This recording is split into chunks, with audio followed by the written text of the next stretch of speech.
Hello friends, welcome to web સંકુલ.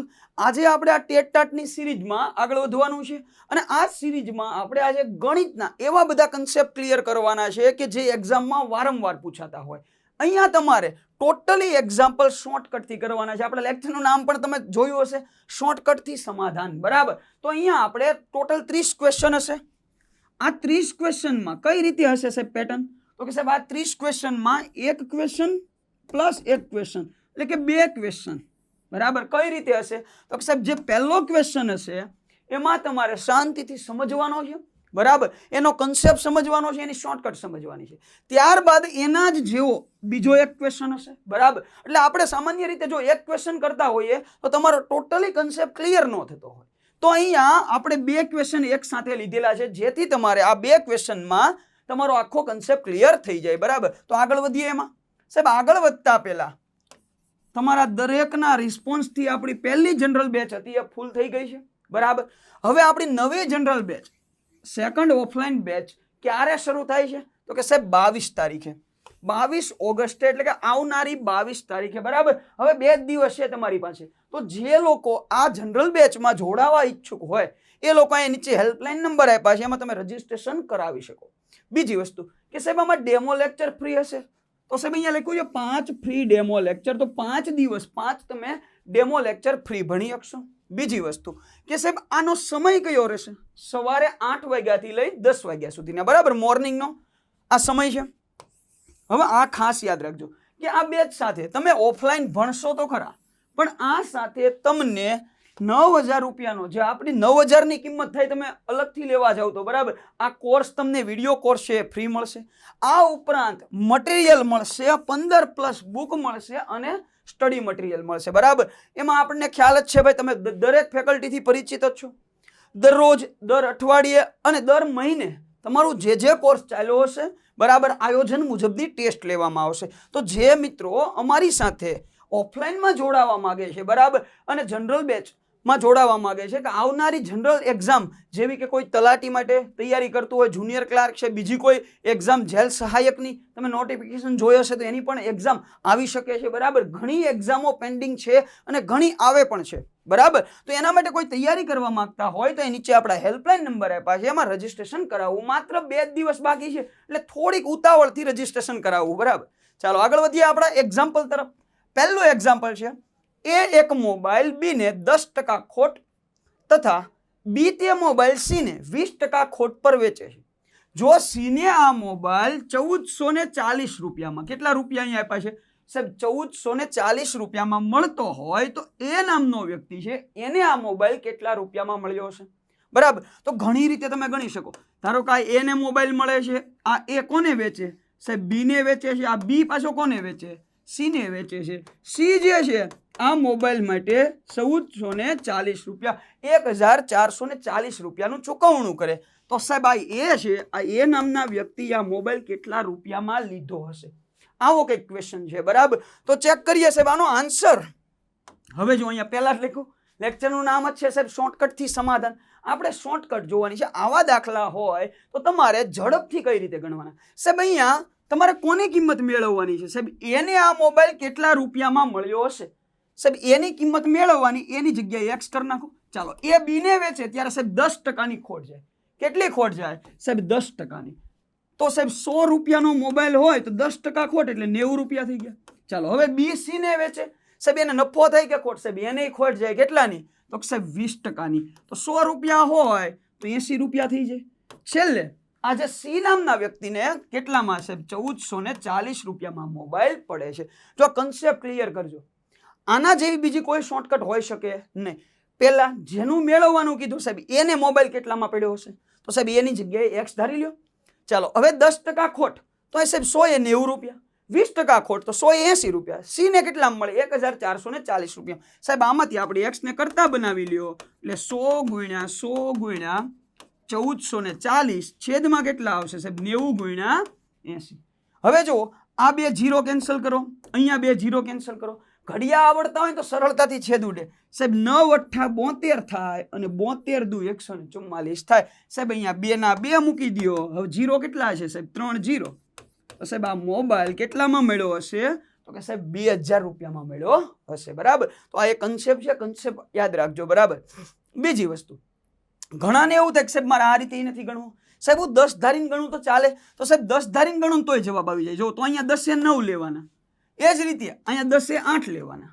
બરાબર. તો પણ તમારો જવાબ આવી જ જશે, કેમ કે આપણે છેલ્લે આ છેદ તો ઉડાડવાનો છે તે પહેલેથી ઉડાડી નાખ્યો.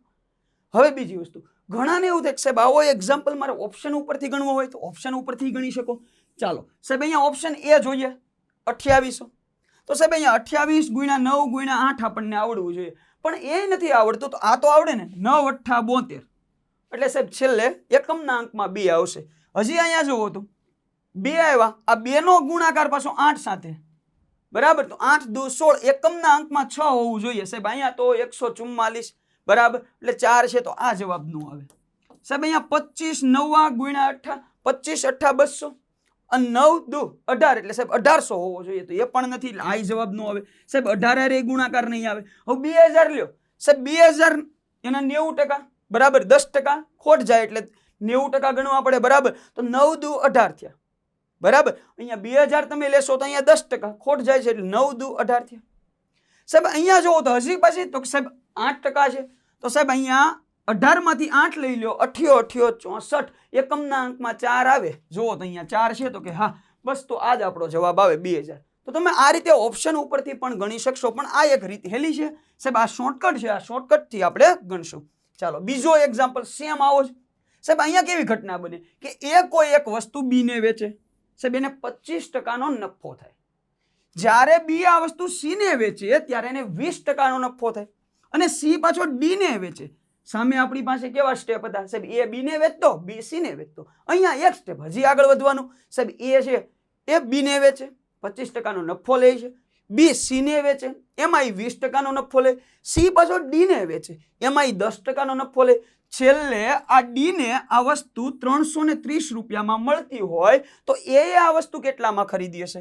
સેમ એ જ રીત સાહેબ, પેલા એની જગ્યાએ એક્સ ધારી લ્યો. ચાલો હવે એ બી ને વેચે. સાહેબ 100 રૂપિયાની કદાચ વસ્તુ હોય તો 25%નો નફો છે, તો 100 એ 125 થઈ જાય. ચાલો હવે બી સી ને આપે. સાહેબ એમાં 20%નો નફો લે, તો 100 રૂપિયા હોય તો 120 રૂપિયા થઈ જાય. ચાલો હવે આ જે સી છે એ ડી ને આપે, એમાં સાહેબ 10%નો નફો લે, તો 100 એ 110 રૂપિયા થઈ જાય. છેલ્લે આ વસ્તુ માટે ડી કેટલા રૂપિયાનું ચૂકવણું કરે? સાહેબ 330 રૂપિયાનું. સાહેબ આમાંથી હવે એક્સ મેળવી લ્યો, તો એક્સ બરાબર 100 × 100 × 100 × 330 છેદમાં, તો કે સાહેબ અહીંયા 125 × 120 × 110. હવે ઘડિયા આવડતા હોય, જો 11 13 33, સાહેબ અહીંયા 3 આવશે. હજી આગળ સાહેબ 20 50 અને 20 6 120. ચાલો હજી અહીંયા છેદ ઉડશે, 3 2 6. ચાલો હજી તો સાહેબ 25 ચોક અને 25 50. સાહેબ 5 5 કેન્સલ કરી દો, 2 2 4. હવે સાહેબ અહીંયા 2 વધ્યા ને અહીંયા 2 0 વધ્યા, એટલે x બરાબર 200. બસ આ આપણો આન્સર આવે. આના સિવાય કોઈ શોર્ટકટ આની હોઈ શકે નહીં. ઓપ્શન એ 200 રૂપિયા આપણો આન્સર આવશે. બરાબર. આ એક ખાસ યાદ રાખજો, જ્યારે તમને આવા એક્ઝામ્પલ પૂછે, જે વસ્તુ માગી હોય એની જગ્યાએ x મૂકો. ધારો કે એવું કીધું હોય એને આ વસ્તુ કેટલામાં, સાહેબ ન્યાય x મૂકી દો. તમને એવું કીધું હોય ડી ને આ વસ્તુ કેટલામાં પડશે, બરાબર, તો એના કિંમત તમને આપી હશે, તો અહીંયા સાહેબ x મૂકી દો. બરાબર. તો જે વસ્તુ જ્યાં માગી હોય ત્યાં x ધારી લેવાનું, એટલે આપણો આન્સર આવી જશે. બરાબર. ચાલો આ એક રીત પૂરી થઈ. નફો ખોટમાંથી આ એક્ઝામ્પલ ઘણી વખત પૂછાતો હોય. ચાલો ત્યારબાદ વધીએ કે સાહેબ નીચેનામાંથી કયો અપૂર્ણાંક સૌથી મોટો? સાહેબ સૌથી નાનો અપૂર્ણાંક અને મોટો અપૂર્ણાંક, જો આવી પેટર્ન પણ પૂછાય છે. સાહેબ અહીંયા અપૂર્ણાંક જોવો ને તો સાહેબ અહીંયા તમે જુઓ 2/3 શુદ્ધ અપૂર્ણાંક છે. જો છેદ કરતા અંશ નાનો હોય તો શુદ્ધ અપૂર્ણાંક. અહીંયા અંશ નાનો, અહીંયા અંશ નાનો, અહીંયા અંશ મોટો. સાહેબ બસ આ જ જવાબ આવે. ચોખ્ખું નક્કી કરી શકો, કેમ કે શુદ્ધ અપૂર્ણાંક હોય તેનો જવાબ 1 કરતા નાનો જ હોય. શુદ્ધ અપૂર્ણાંકનો જવાબ 1 કરતા નાનો જ હોય, અને અશુદ્ધ અપૂર્ણાંક હોય તો એનો જવાબ 1 કરતા મોટો હોય. સાહેબ આ ત્રણેય શુદ્ધ છે, આનો જવાબ તો 1 કરતા નાનો જ આવવાનો. આ એક અશુદ્ધ અપૂર્ણાંક છે, સાહેબ આનો જવાબ 1 કરતા મોટો આવે, એટલે આ આપણો જવાબ. તમને એવું થાય કે સાહેબ મારે આ રીતે હજી નથી ગણવું, મને આમાં નહીં ખબર પડે, તો તમારે અપૂર્ણાંકની સરખામણી કરવાની. બબ્બે અપૂર્ણાંકની સરખામણી કરો. સાહેબ આ બે અપૂર્ણાંકની સરખામણી કરવા માટે આ બેનો ક્રોસ ગુણાકાર કરવાનો. 5 2 10, અહીંયા લખી નાખો, 3 તેરી 9. હવે અહીંયા જુઓ, તમને મોટો અપૂર્ણાંક મેળવવાનો કીધો કે નાનો? સાહેબ આપણને તો અહીંયા મોટો અપૂર્ણાંક કયો એ મેળવવાનું કીધું, તો સાહેબ 9 કરતા 10 મોટા એટલે આ ડિલીટ મળી ગયો. હવે આપણી પાસે તો કે સાહેબ આપણી પાસે હવે આ બે અપૂર્ણાંકની સરખામણી કરવી પડશે. 3 અપૂર્ણાંક વિધા છે બરાબર. હવે આપણે આ બે અપૂર્ણાંકની સરખામણી કરીએ. સાહેબ 11 દુ 22 થાય, અહીંયા 8 તેરી 24 થાય. સાહેબ 22 કરતા 24 મોટા એટલે આ ડિલીટ મારી દો. હવે આપણી પાસે માત્ર બે જ અપૂર્ણાંક વધ્યા છે બરાબર. હવે આ બેની સરખામણી કરો. 7 8 56 થાય અને 11 ગુણ્યા 11 સાહેબ 121 થાય. તો સાહેબ આ કિંમત નાની છે, આ પણ ડિલીટ મારો. છેલ્લે કોણ વધ્યું? 11/7. તો બસ 11/7 એ આપણો જવાબ આવશે. તમારે અપૂર્ણાંકની સરખામણી ખાલી કરવાની છે. ચાલો આગળ વધીએ. સાહેબ અહીંયા હજી અપૂર્ણાંક આપ્યા, અહીંયા પણ તમારે સૌથી મોટો અપૂર્ણાંક મેળવવાનો. જો નાનો કીધો હોય તો જેનું મોટું મૂલ્ય આવે એ બાદ ડિલીટ કરતું જવાનું એટલે નાનો જ વધશે. આપણે અહીંયા મોટો અપૂર્ણાંક મેળવવાનો. સરખામણી કરો. સાહેબ 5 એકા 5, 3 દુ 6. તો સાહેબ અહીંયા મોટો અપૂર્ણાંક મેળવવાનો છે તો અહીંયા 2/5 આનું મૂલ્ય આપણને 6 મળ્યું હતું બરાબર. ચાલો હવે અહીંયા 6 દુ 12 અને 5 25 થાય. સાહેબ આ પણ નાનો થશે કેમ કે 25 કરતા 12 નાના. ચાલો હવે આપણી પાસે તો સાહેબ આ બે અપૂર્ણાંક નીકળી ગયા. હવે આ બે જોઈએ. સાહેબ 5 25, 6 તેરી 18. સાહેબ 18 કરતા 25 મોટા તો આ પણ નીકળી જશે. ચાલો હવે આપણે આ અપૂર્ણાંકની સરખામણી કરીએ સાહેબ આ બેની. તો 7 5 35 ને 6 ચોક 24. સાહેબ આ 24 નાના છે, આ પણ નીકળી ગયો. હવે આપણી પાસે માત્ર બે જ અપૂર્ણાંક વધ્યા, 5/6 અને 6/7. હવે આ બેની સરખામણી કરો તો 7 5 35 મળે અને 6 ગુણ્યા 6 36 મળે. તો સાહેબ આ નાનો અપૂર્ણાંક તો મોટો કયો આવશે? 6/7. આ આપણો આન્સર આવશે. ઓપ્શન બી 6/7 આપણો આન્સર આવશે. જો ઘણી રીતે તમે અપૂર્ણાંકના જવાબ લાવી શકો પણ સરળમાં સરળ રીત આ છે. હજી ઘણા એવો વિચાર આવે સાહેબ 1/3 છે, 2/5 છે, અહીંયા 5/6 છે, 3/5 છે, 4/7 છે, 6/7 છે. સાહેબ અહીંયા 100% ધારીને ગણો ને તો પણ આવી જાય. જો બધાને 100 વડે ગુણી નાખો. જો આવું વિચારીએ કો જે તમને સરળ લાગે એ રીત વાપરવાની. પણ પહેલા જે આપણે ક્રોસ ગુણાકાર કરીએ એ રીત જેવી એક કે બેસ્ટ રીત નથી બરાબર. ચાલો અહીંયા બધાને ખબર હોય કે 100/3 એટલે સાહેબ આનું મૂલ્ય કંઈક આપણને 33.33 આસપાસ મળશે. ચાલો આનું મૂલ્ય તો સાહેબ અહીંયા 20 × 100 એટલે 40% જેવું કંઈક મળશે. અહીંયા જો તમને ખબર હોવી જોઈએ 100/6 કરો અથવા તો 50/3 કરો એટલે 16.66 જેવું આવશે કંઈક મૂલ્ય બરાબર. તો 16.66 ગુણ્યા 5 16 × 85 એટલે આનો જવાબ કંઈક 81 સમથિંગ કંઈક હશે. 81%ની આજુબાજુ હશે. બસ આપણે ચોક્કસ જવાબ લાવવાનો નથી, ખાલી મૂલ્ય મેળવો. ચાલો અહીંયા જુઓ તો 20 તેરી 60 તો આનો જવાબ કંઈક 60%ની આજુબાજુ હશે આનું મૂલ્ય. સાહેબ અહીંયા જુઓ 100/7 ઘડિયા આવડવા જોઈએ. 14 × 7 = 98 થાય બરાબર. 13 × 7 = 91 પણ 14 × 7 = 98 થાય. 14 ગુણ્યા 4 સાહેબ આ 56% અરાઉન્ડ કંઈક જવાબ હશે આનો બરાબર. એ જ રીતે અહીંયા તે સાહેબ અહીંયા 14 થશે. 14 ગુણ્યા 6 કરો એટલે સાહેબ 84% આજુબાજુનો જવાબ થાય. તો સાહેબ આપણને મોટો અપૂર્ણાંક કીધો. કોનું મૂલ્ય વધારે? સાહેબ આ નાનો અપૂર્ણાંક થયો. આ 40, આ 81, 60, 56, સાહેબ આ 84, 6/7 આનું મૂલ્ય આપણને અંદાજિત 84% જેવું મળ્યું બરાબર. તો આપણો આન્સર કયો આવે? 6/7. તો સાહેબ તમે આ રીતે પણ વિચારી શકો બરાબર. પણ ક્રોસ મલ્ટિપ્લિકેશન વાળી રીત છે એના જેવી કોઈ બીજી રીત સરળ નથી. ચાલો 2 ક્વેશ્ચન ત્યાં 2 ટ્રીક થઈ. ચાલો ત્રીજી ટ્રીક. સાહેબ 216 કુલ ભાજકોની સંખ્યા કેટલી? સાહેબ આપણે કોઈ જાતનો વધારાનો ટાઈમ બગાડવાનો નથી. ઘણા વિદ્યાર્થી આ રીતે 216 પાછા 2 વડે ભાગો, પાછા એને 2 વડે ભાગો, પાછા 2 વડે ભાગો. સાહેબ આ પ્રાથમિક રીત છે, બધાને આવડે જ છે. પણ તમને હવે જે આવડતું નથી અથવા તો ઘણાને આવડે છે પણ એ એપ્લાય નથી કરતા બરાબર. તો એ વિચારો તમારે અહીંયા 216 કુલ ભાજકો. સાહેબ ભાજકો એટલે કોઈ નવી વસ્તુ નથી. તમારે અહીંયા ભાજકો એટલે અવયવો. બધાને ખ્યાલ છે સાહેબ અવયવો કોને કહેવાય, અવયવી કોને કહેવાય બરાબર. તો અહીંયા 216 આપણને આપ્યા છે. આ 216 ભાજક મેળવવાના. એક વસ્તુ તો આમાંથી બધાને આવડે સાહેબ, આના ભાગ પાડતા. સાહેબ 6 × 6 × 6 ઘન તો બધાને આવડતા હોય ને. 6 નો ઘન 216 થાય. ચાલો હવે 6 ના ભાગ પડે તો પાડી દો સાહેબ. 2 × 3 આ 6 ના રીતે 2 × 3 ને આ 6 ના રીતે 2 × 3 થાય. સાહેબ 2 કેટલી વખત છે? 3 વખત. તો 2 ની 3 ઘાત કરો. સાહેબ 3 કેટલી વખત છે? સાહેબ 3 ય 3 વખત છે. સાહેબ 3 ની 3 ઘાત કરો. ચાલો હવે અહીંથી સમજવાનો પોઈન્ટ છે સાહેબ, તમારે જ્યારે અવયવો મેળવવાના હોય, કોઈ પણ નાની કે મોટી કોઈ પણ સંખ્યા આપી હોય, તમારે અવયવ મેળવવા તો આના ભાગ પાડતા આવડવા જોઈએ. નાનામાં નાના ભાગ પાડો સાહેબ, જેવા પડે ને એવા સૌથી નાના ભાગ છેલ્લે પડી જવા જોઈએ. સાહેબ અહીંયા 2 3 વખત આવે તો 2 ની 3 ઘાત કરી નાખો, 3 3 વખત આવે 3 ની 3 ઘાત કરી નાખો. હવેનો નિયમ તો સાહેબ અહીંયા જે ઘાત મળી હોય ને એમાં 1 ઉમેરીને લખી નાખો, 4 થઈ ગયા. અહીંયા જે ઘાત મળી ને એમાં 1 ઉમેરીને લખી નાખો, 4 થઈ ગયા.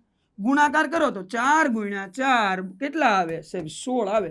બસ આ 16 આપણો આન્સર થઈ ગયો. તો તમે કોઈ પણ રીતે ગણો 216 ના અવયવ તમને કેટલા મળે? 16 જ મળે. રીત સમજો, જે સંખ્યા આપી હોય એના પેલા ભાગ પાડી દો, એમાંથી હવે નાના ભાગ પડતા હોય તો પાડો. જે નાના ભાગ પડે એને ઘાત સ્વરૂપે સેટ કરો સાહેબ. ઘાત બનીને પછી ઘાતમાં 1 1 ઉમેરીને એનો ગુણાકાર આપ્યો હોય ગુણાકાર કરી નાખવાનો. ચાલો આગળ વધીએ સાહેબ. 500 ના કુલ અવયવ કેટલા? હવે જો તો 500 ના આપણે અવયવ પાડવાના છે. હવે જો અહીંયા ઘણા વિચારતા હોય સાહેબ ભાગ કયો પાડો, તમને જે મોજ આવે એ ભાગ પાડો. ઘણા આવો ભાગ પાડે કે સાહેબ 125 ગુણ્યા 4 કરો એટલે આપણને 500 મળે. તો સાહેબ 4 એટલે તો 2 નો વર્ગ, અને એ જ રીતે અહીંયા 125 એટલે સાહેબ 5 નો ઘન થાય 125. આ બધાને પાછું આવડવું જોઈએ. ચાલો અહીંયા આપણને 2 ઘાત આપી, 2 માં 1 ઉમેરો સાહેબ 3 થઈ ગયા. અહીંયા 3 ઘાત મળી સાહેબ, 3 માં 1 ઉમેરો એટલે 4 થઈ ગયા. ગુણાકાર આવડવો જોઈએ. 4 તેરી 12. તો અહીંયા 500 ના તમે અવયવ પાડો, એના ભાજક મેળવો તો તમને કેટલા મળશે? ઓપ્શન બી 12 મળશે. ચાલો તમને એવું થાય કે સાહેબ મેં આ ભાગ પાડ્યો નથી, મારે આ રીતે આ ભાગ ન પડ્યો હોય, બરાબર. કોઈને આવો વિચાર આવ્યો ભાઈ 500 નો આમનો ભાગ પાડ્યો હોય, ઘણા એવા વિદ્યાર્થી છે સાહેબ એને આમ ભાગ પાડ્યો 50 ગુણ્યા 10, કાંઈ વાંધો નહીં સાહેબ. હવે અહીંયા આનો ભાગ પાડો તો સાહેબ 5 ગુણ્યા 2 થાય. 50 નો ભાગ પાડો તો ઘણા આમ પાડ્યો છે 25 દુ 50, કાંઈ વાંધો નહીં. હજી ભાગ પડે તો સાહેબ 25 ના ભાગ પડે 5 ગુણ્યા 5. હવે ભાગ ન પડે. હવે સમજો તો અહીંયા 2 કેટલી વખત? તો 1 અને 2 વખત, તો 2 ની 2 ઘાત કરો ગુણ્યા 5 કેટલી વખત સાહેબ? 1 2 અને 3 વખત, તો 5 ની 3 ઘાત કરો. સેમ જ વસ્તુ આવશે, કોઈ પણ ભાગ પાડો સાહેબ. 2 માં 1 ઉમેરો 3, 3 માં 1 ઉમેરો 4, 4 તેરી 12. તો આના ભાજક ગણો કે અવયવ ગણો, કેટલા થાય? 12 થાય, બરાબર. તો આ એક રીત યાદ રાખજો, વારંવાર આવા ક્વેશ્ચન તમને પૂછાતા હોય છે ક્લાસ 3 માં. બીજી વસ્તુ કે સાહેબ વર્ગ વર્ગમૂળ ઘન ઘનમૂળ, આના રિલેટેડ ફેક્ટ તમને ઘણી વખત જોવા મળે. તો સાહેબ જ્યારે તમને વધારે વર્ગમૂળની નિશાની આપી હોય ત્યારે તમારે કોઈ વસ્તુ જોવાની નથી. ગણતરીની શરૂઆત છેડેથી કરી દો. છેડો ક્યાં છે ગોતી લ્યો સાહેબ. અહીંયા છેડો આપણને આપ્યો છે, અહીંથી ગણતરીની શરૂઆત કરી દો સાહેબ. અહીંયા 225 નું વર્ગમૂળ આપ્યું સાહેબ. વર્ગ આવડવા જરૂરી છે, બરાબર. 225 નું વર્ગમૂળ તો સાહેબ 15 થાય. 15 નો વર્ગ 225 થાય. ચાલો વર્ગમૂળ કાઢી નાખ્યું આપણે, 15 આવ્યું. હવે અહીંયા જુઓ તો 154 વધ્યા, 154 વત્તા છે, 154 વત્તા 15 સાહેબ. 154 માં તમે કેટલા 15 ઉમેરો એટલે 169 મળ્યા. આ 169 કોનો વર્ગ છે? બધાને ખબર હોય સાહેબ આ 13 નો વર્ગ છે. તો અહીંયા હવે જુઓ તો 108 વત્તા 13, 108 વત્તા 13 સાહેબ કેટલા થઈ ગયા? 121. લખી નાખો. 121 નું વર્ગમૂળ બધાને આવડે સાહેબ 11 થાય. ચાલો હવે 25 વત્તા 11, 25 વત્તા 11 સાહેબ 36 થાય. 36 નું વર્ગમૂળ પણ બધાને આવડે, કેટલું થાય? 4 થાય. હવે કઈ વધ્યું સાહેબ? 10 પ્લસ 36 નું વર્ગમૂળ કેટલું થશે? અહીંયા 6 થશે. હવે આપણને કઈ મળ્યું તો સાહેબ 10, 10 વત્તા 6 કરો સાહેબ 16 થાય. આ છેલ્લે 16 નું વર્ગમૂળ કેટલું મળ્યું? 4. તો આનું સોલ્યુશન કરો કોઈ પણ રીતે, આનો આન્સર કયો આવે? 4 જ આવે. આપણે શોર્ટકટ જ એપ્લાય કરવાની છે. હજી જેને ન સમજાણું હોય સમજી લેજો. 225 નું વર્ગમૂળ સાહેબ 15, અહીં 154 વત્તા 15 સાહેબ 169, 169 નું વર્ગમૂળ કાઢો તો સાહેબ 13 મળે. 108 વત્તા 13 સાહેબ 121, 121 નું વર્ગમૂળ 11 મળ્યું. 25 વત્તા 11 36 મળ્યા. 36 નું વર્ગમૂળ સાહેબ 6 મળ્યું. અહીંયા 10 પ્લસ 6 સાહેબ 16 થયા, અને છેલ્લે 16 નું વર્ગમૂળ 4 મળે. ઓપ્શન એ આપણો આન્સર આવશે, બરાબર. તો જ્યારે તમને વર્ગમૂળ વાળી આવી પેટર્ન આપી હોય તો તમારે છેડેથી ગણતરીની શરૂઆત કરવાની, અથવા તો એવું યાદ રાખી શકો જમણી બાજુથી ગણતરીની શરૂઆત કરવાની. ચાલો એના જેવો જ આપણે શરૂઆતમાં જ વાત કરી હતી. 2 એક્ઝામ્પલ હશે, એના જેવો જ એક એક્ઝામ્પલ સાહેબ. અહીંયા 121 નું વર્ગમૂળ કાઢો, બધાને આવડે સાહેબ 11 થાય. 11 નો વર્ગ 121 એટલે 121 નું વર્ગમૂળ 11. 70 વત્તા 11 સાહેબ બધાને આવડે સરવાળો. 70 ને 11 સાહેબ 81 થાય. 81 નું વર્ગમૂળ કાઢો સાહેબ કેટલું થાય 9 થાય. હવે અહીંયા 40 વત્તા 9 સાહેબ 49 થાય. વર્ગ આવડતા હોય સાહેબ 7 49 તો અહીંયા 7 આવે. 29 વત્તા 7 કેટલા થાય સાહેબ 36 થાય. 36 નું વર્ગમૂળ 6 થાય. હવે અહીંયા જો 19 વત્તા 6 સાહેબ 19 વત્તા 6 કેટલા થયા 25. 25 નું વર્ગમૂળ સાહેબ 5 મળ્યું. હવે અહીંયા આપણને 4 આપ્યા. 4 વત્તા 5 કેટલા થઈ ગયા સાહેબ 9 થઈ ગયા. અને 9 નું વર્ગમૂળ કેટલું આવ્યું 3 આવ્યું. તો આપણો ફાઇનલ આન્સર કયો ઓપ્શન એ. બરાબર. તો તમારે આ જ રીતે લખવાનું છે. જ્યાં પેપરમાં આપેલું હોય ને ત્યાં જ લખવાનું છે. બરાબર. પછી જો આવા કોઈ અલગ અલગ સ્ટેપ નથી કરવાના. ઘણા આમ લખતા હોય 4 વત્તા 19 વત્તા આખું લખે ને પછી છેલ્લે અહીંયા 70 વત્તા આનું વર્ગમૂળ 11 આમ કરે. તો આવી રીતે તમે સ્ટેપ બાય સ્ટેપ જાશો તો 7 થી 8 સ્ટેપ થશે. પણ આપણે એક્ઝામમાં કોઈ સ્ટેપનું કામ નથી. આપણે ખાલી ઓપ્શન ઉપરથી જવાબ કેમ લાવો એ જ જોવાનું છે. બરાબર. સ્પીડ લાવવાની છે ખાસ. તો આ શોર્ટકટ એક યાદ રાખજો. ચાલો ત્યાર પછી સાહેબ લસ્સા અને ગુસ્સા પણ ઘાતવાળી સંખ્યાનો. તો સાહેબ યાદ રાખજો લસ્સા હંમેશા મોટી ઘાત હશે.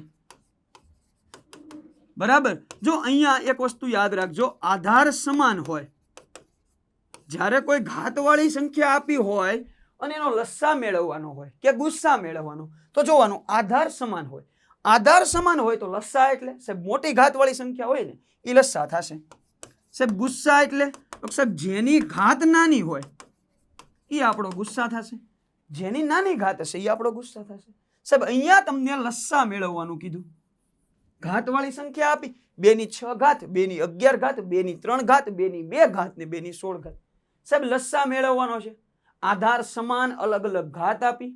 સાહેબ લસ્સા એટલે મોટી ઘાત. જવાબ આવે મોટી ઘાત આમાં 2 ની 16 ઘાત છે. તો ઓપ્શન બી 2 ની 16 ઘાત આ આપણો આન્સર થાય. કદાચ તમને ગુસ્સા પૂછ્યો હોય જો પૂછો પણ છે બીજા એક્ઝામ્પલમાં એવું જ એક્ઝામ્પલ છે 2 ની 6 2 ની 11 2 ની 3 2 ની 2 અને 2 ની 16 ઘાત. સાહેબ એનો ગુસ્સા કેટલો સાહેબ અહીંયા શબ્દ પકડી લેવાનો. ગુસ્સા છે આધાર સમાન છે ઘાતવાળી સંખ્યા આપી છે. તો ગુસ્સા એટલે નાની ઘાત હોય એ આપણો ગુસ્સા થાય. સાહેબ નાની ઘાત કઈ છે આમાં તો સાહેબ 2 ની 2 ઘાત. ઓપ્શન એ 2 ની 2 ઘાત. બસ આ આપણો આન્સર થઈ જાય. બરાબર. તો આ એક ફેક્ટ યાદ રાખજો. ચાલો 2 એક્ઝામ્પલ પૂરા થયા. ત્રીજું એક્ઝામ્પલ. બરાબર. એટલે કે આમ ગણો તો આપણું 6થું એક્ઝામ્પલ આવ્યું. બરાબર. અહીંયા આપણે 5 શોર્ટકટ 10 એક્ઝામ્પલ જોયા. આગળ હવે સમય કામ અને મહેનતાણું. તો અહીંયા તમારે ખાસ યાદ રાખવાનું છે. એક પેટર્ન સમજાવું છું. કોઈ પણ દાખલો સમય કામ અને મહેનતાણુંનો આ પેટર્નથી ગણવાનો. તમારે કોઈ પણ દાખલાનો જવાબ આવશે. સાહેબ પહેલા તમારે અહીંયા સમય લખી નાખવાનો જે આપ્યો હોય. પછી સાહેબ તો કે રોજનું કામ લખી નાખવાનું અને પછી સાહેબ કુલ કામ લખી નાખવાનું. એક તો અહીંયા સમય રોજનું કામ અને કુલ કામ. આ એક પેટર્ન યાદ રાખજો. બરાબર. અહીંયા આપણને 3 વ્યક્તિ આપ્યા એક્સ પછી આપ્યો છે વાય અને પછી ઝેડ. હવે જે વસ્તુ તમને આપી હોય તમારે લખી નાખવાની. ઘણી વખત એવું બનશે એ અને બી 2 જ આપ્યા હોય એ બી સી 3 આપ્યા હોય. ઘણી વખત એ અને બી 2 ભેગા કામ કરતા હોય એ રીતે આપ્યું હોય. બી એકલો કામ કરતો હોય એનું કામ કેટલું આ મેળવવાનું. કોઈ પણ રીતે આપ્યું હોય તમારે પહેલું સ્ટેપ બસ આ એટલું લખી નાખવાનું કે ભાઈ અહીંયા સમય લખવાનો અહીંયા રોજનું કામ અને અહીંયા કુલ કામ. સાહેબ કુલ કામ કેટલું હશે. જો નળ ટાંકી હોય તો ત્યાં ટાંકીની ક્ષમતા હશે. ટાંકીમાં કેટલું પાણી સમાય આવું હશે કંઈક. બરાબર. તો ટાંકીની ક્ષમતા હંમેશા લસ્સા જેટલી હોય. કુલ કામ હંમેશા લસ્સા જેટલું હોય. બરાબર. આ એક ફેક્ટ યાદ રાખી લેજો. માઇન્ડ સેટ કરી નાખજો. કુલ કામ હંમેશા લસ્સા જેટલું હોય. હવે સાહેબ લસ્સા હેનો લેવો તો જે વસ્તુ તમને આપી એનો સાહેબ આપ્યું શું હશે તો કે દિવસો આપ્યા હશે એટલે કે સમય આપ્યો હશે. સમય લખી નાખો. એક્સ ને કેટલા દિવસ લાગે. એક્સ વાય અને ઝેડ કોઈ એક કામ અનુક્રમે 15 દિવસ 45 દિવસ અને 90 દિવસ. તો સાહેબ એક્સ ને 15 દિવસ લાગે વાય ને 45 દિવસ લાગે જ્યારે આ ઝેડ છે 90 દિવસ સમય લાગે છે. કોઈ કામ કરતા એક્સ ને 15 દિવસ વાય ને 45 દિવસ અને ઝેડ ને 90 દિવસનો સમય લાગે છે. પહેલું કામ આ કર્યું સમય મેળવી લીધો. સાહેબ હવે કુલ કામ કેટલું હોય તો સાહેબ કુલ કામ હંમેશા સમયના લસ્સા જેટલું હોય. લસ્સા લઈ લ્યો તો 15 45 ને 90 એનો લસ્સા લેવાનો. સાહેબ લસ્સા લ્યો ને ત્યારે મોટી સંખ્યા પકડવાની. મોટી સંખ્યાનો ઘડિયો બોલવા માંડવાનો. 90 એકા 90 15 ના ઘડિયામાં આવે તો કે હા સાહેબ આવે. 45 ના ઘડિયામાં 90 આવે 45 દુ 90 હા સાહેબ આવે. તો આનો લસ્સા 90 થઈ ગયો. તો કુલ કામ કેટલું હોય સાહેબ લસ્સા જેટલું. અહીંયા મૂકી દો લસ્સા. ચાલો હવે અહીંયા જુઓ તો રોજનું કામ સાહેબ 15 દિવસનો સમય લાગે 90 કામ કરે છે તો રોજ 6 કામ કરતો હોય. 15 6 90 થાય. 45 દુ 90 થાય. કુલ કામ 90 કરવાના હોય, વાય છે એ કુલ 90 કામ કરે અને 45 દિવસનો એને સમય લાગે. એનો અર્થ ચોખ્ખો થઈ ગયો કે રોજ 2 કામ કરતો હોય તો અહીંયા રોજનું કામ અથવા તો કાર્યક્ષમતા પણ કહી શકો, કામ કરવાની કેપેસિટી. અહીંયા 90 એકા 90 અને 90 દિવસ લાગે ભાઈ ઝેડને, 90 કામ કરે 90 દિવસ લાગે, રોજ એક કામ કરતો હશે. ચાલો આપણને કુલ કામ ખબર છે 90 છે. હવે આપણે આની પાસે કામ કઈ રીતે? સાહેબ ત્રણેય સાથે મળીને કામ કરે. હવે ત્રણેયને ભેગા મળીને કામ કરવાનું છે. કોને કોને? સાહેબ એક્સ, વાય અને ઝેડ. આ ત્રણેય સાથે મળીને કામ કરે ને તો કેટલા દિવસ લાગે આ મેળવવાનું છે. હવે સમજો, એક્સ કામ કરે ને તો એને 6 દિવસ લાગે. વાય ને સાહેબ સોરી એક્સ કામ કરે ને તો એને રોજના 6 કામ કરી શકે. વાય છે, વાય કામ કરે તો રોજના 2 કામ કરી શકે. અને ઝેડ કામ કરે તો રોજનું 1 કામ કરી શકે. એની કાર્યક્ષમતાની કેપેસિટી કેટલી? સાહેબ એક્સ ની 6 કામ કરવાની કેપેસિટી, વાય ની 2 જ કામ કરવાની કેપેસિટી, ઝેડ ની 1 જ કામ કરવાની કેપેસિટી છે. હવે પાછું ત્રણેય સાથે કામ કરશે. આપણે એની પાસે સાથે કામ કરાવું તો ત્રણેય સાથે કામ કરશે ને તો રોજ કેટલા કામ થશે? તો કે સાહેબ 6 ને 2 8 ને 1 9, રોજના 9 કામ થશે. જો આ ત્રણ ભેગા કામ કરવા મળશે ને તો એક દિવસના 9 કામ થશે. તો અહીંયા 10 ગુણ્યા 9 કરો એટલે 90 થાય. તો કેટલા દિવસનો સમય લાગે? સાહેબ 10 દિવસનો. કોઈ પણ એક્ઝામ્પલ તમને આ રીતે મળી જશે. બરાબર. સમય, કામ અને મહેનતાણુનો આખો કન્સેપ્ટ બસ આ એક જ શોર્ટકટ ઉપરથી છે. આના સિવાય કોઈ બીજી શોર્ટકટ હોઈ શકે નહીં. બરાબર. આ જ વસ્તુ ઘણા આ રીતે તમે લખતા હોય. બરાબર. તો આમ પણ લખી શકો. અહીંયા સાહેબ લસા લઈ લેવાનો. બરાબર. એટલે કે કુલ કામ મળશે. અહીંયા આપણો સમય મૂકી દેવાનો. અહીંયા આપણી જે કાર્યક્ષમતા હોય. લખવાની સ્ટાઇલ બધાની અલગ અલગ હોઈ શકે પણ શોર્ટકટ આ એકની એક જ રિપીટ થશે બધી જગ્યાએ. બરાબર. તો આ એક શોર્ટકટ છે, યાદ રાખજો. ચાલો એના જેવો જ બીજો એક એક્ઝામ્પલ. એ, બી અને સી કોઈ એક કામ અનુક્રમે 24, 30 અને 40 દિવસમાં કરી શકે છે. જો ત્રણેય સાથે મળીને કામ કરે તો કેટલો સમય લાગે? સાહેબ 10 દિવસ, 16 દિવસ, 12 દિવસ કે 15 દિવસ?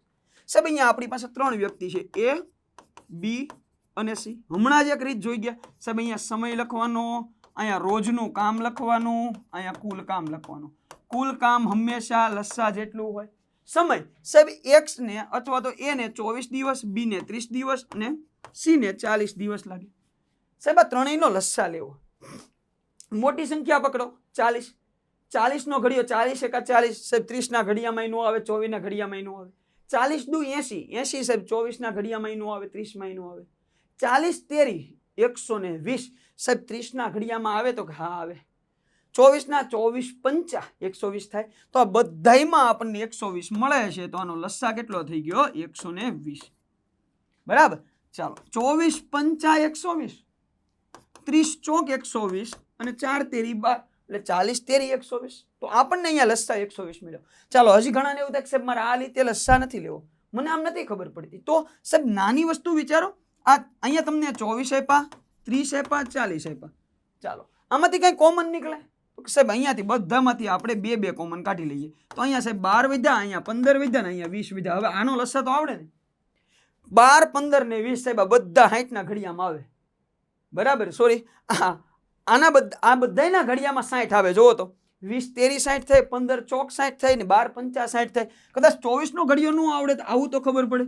આની ઉપરથી ખબર પડી ગઈ કે સાહેબ આ ત્રણેયનો લસા 60 થાય. 60 ગુણ્યા 2 થઈ ગયા 120. તો આ રીતે પણ તમે વિચારી શકો. બરાબર. અથવા કાંઈ ન આવડે તો આમ લસા લેતા તો બધાને આવડે જ છે. બરાબર. તો તમારે અહીંયા શોર્ટકટ જ વિચારવાની છે. હજી એક શોર્ટકટ આપું. જ્યારે જો આવું મોટા ભાગના આવા દાખલામાં કેવું બનશે, જ્યારે કોઈ 2 સંખ્યા તમને આપી હોય ને, કે જે 3 સંખ્યા આપી હોય એમાંથી કોઈ 2 સંખ્યા કે જેનો લસા તમને તાત્કાલિક વિચારો ને તો એ મળી જાય. બરાબર. અહીંયા 30 અને 40 સાહેબ આનો લસા કેટલો થાય? 120. તો અહીંયા ચેક કરી લેવાનો 120 આનો થાય છે? થાતો જ હોય. અથવા તો હજી 2 વસ્તુ, આ બેનો લસા લેવો ને તો તમને તાત્કાલિક આવડે. તમને નડે કોણ? સાહેબ આ 24 નડે. 24 નડે એને અડધા કરી નાખો. કેટલા થઈ ગયા? 12 થઈ ગયા. તો જોવો તો એની પાછળ મીંડો મૂકી દો, 120 થઈ ગયા. તો ઘણી રીતે તમે અવનવી રીતે મેળવી શકો. ચાલો હવે અહીંયા કુલ કામ આપણને 120 આપ્યું છે. કામ કરાવવાનું કઈ રીતે? સાહેબ અહીંયા ત્રણેય સાથે મળીને કામ કરે. સાહેબ ત્રણેય સાથે મળીને કામ કરે. A plus B plus C આ ત્રણેય સાથે મળીને કામ કરે તો કેટલા દિવસ લાગે? સાહેબ A રોજના 5 કામ કરે, B રોજના 4 કામ કરે ને C રોજના 3 કામ કરે. હવે પાછું સાહેબ ત્રણેયને સાથે કામ કરવાનું. તો 5 ને 4 9 ને 3 12. તો રોજના 12 કામ થાય. આપણે 120 કામ કરવાના છે તો 12 ગુણ્યા 10 120 થાય. તો અહીંયા રોજ 12 કામ થતા હોય તો 10 દિવસનો સમય લાગશે. ઓપ્શન એ આપણો આન્સર આવશે. બરાબર, કન્સેપ્ટ ક્લિયર છે.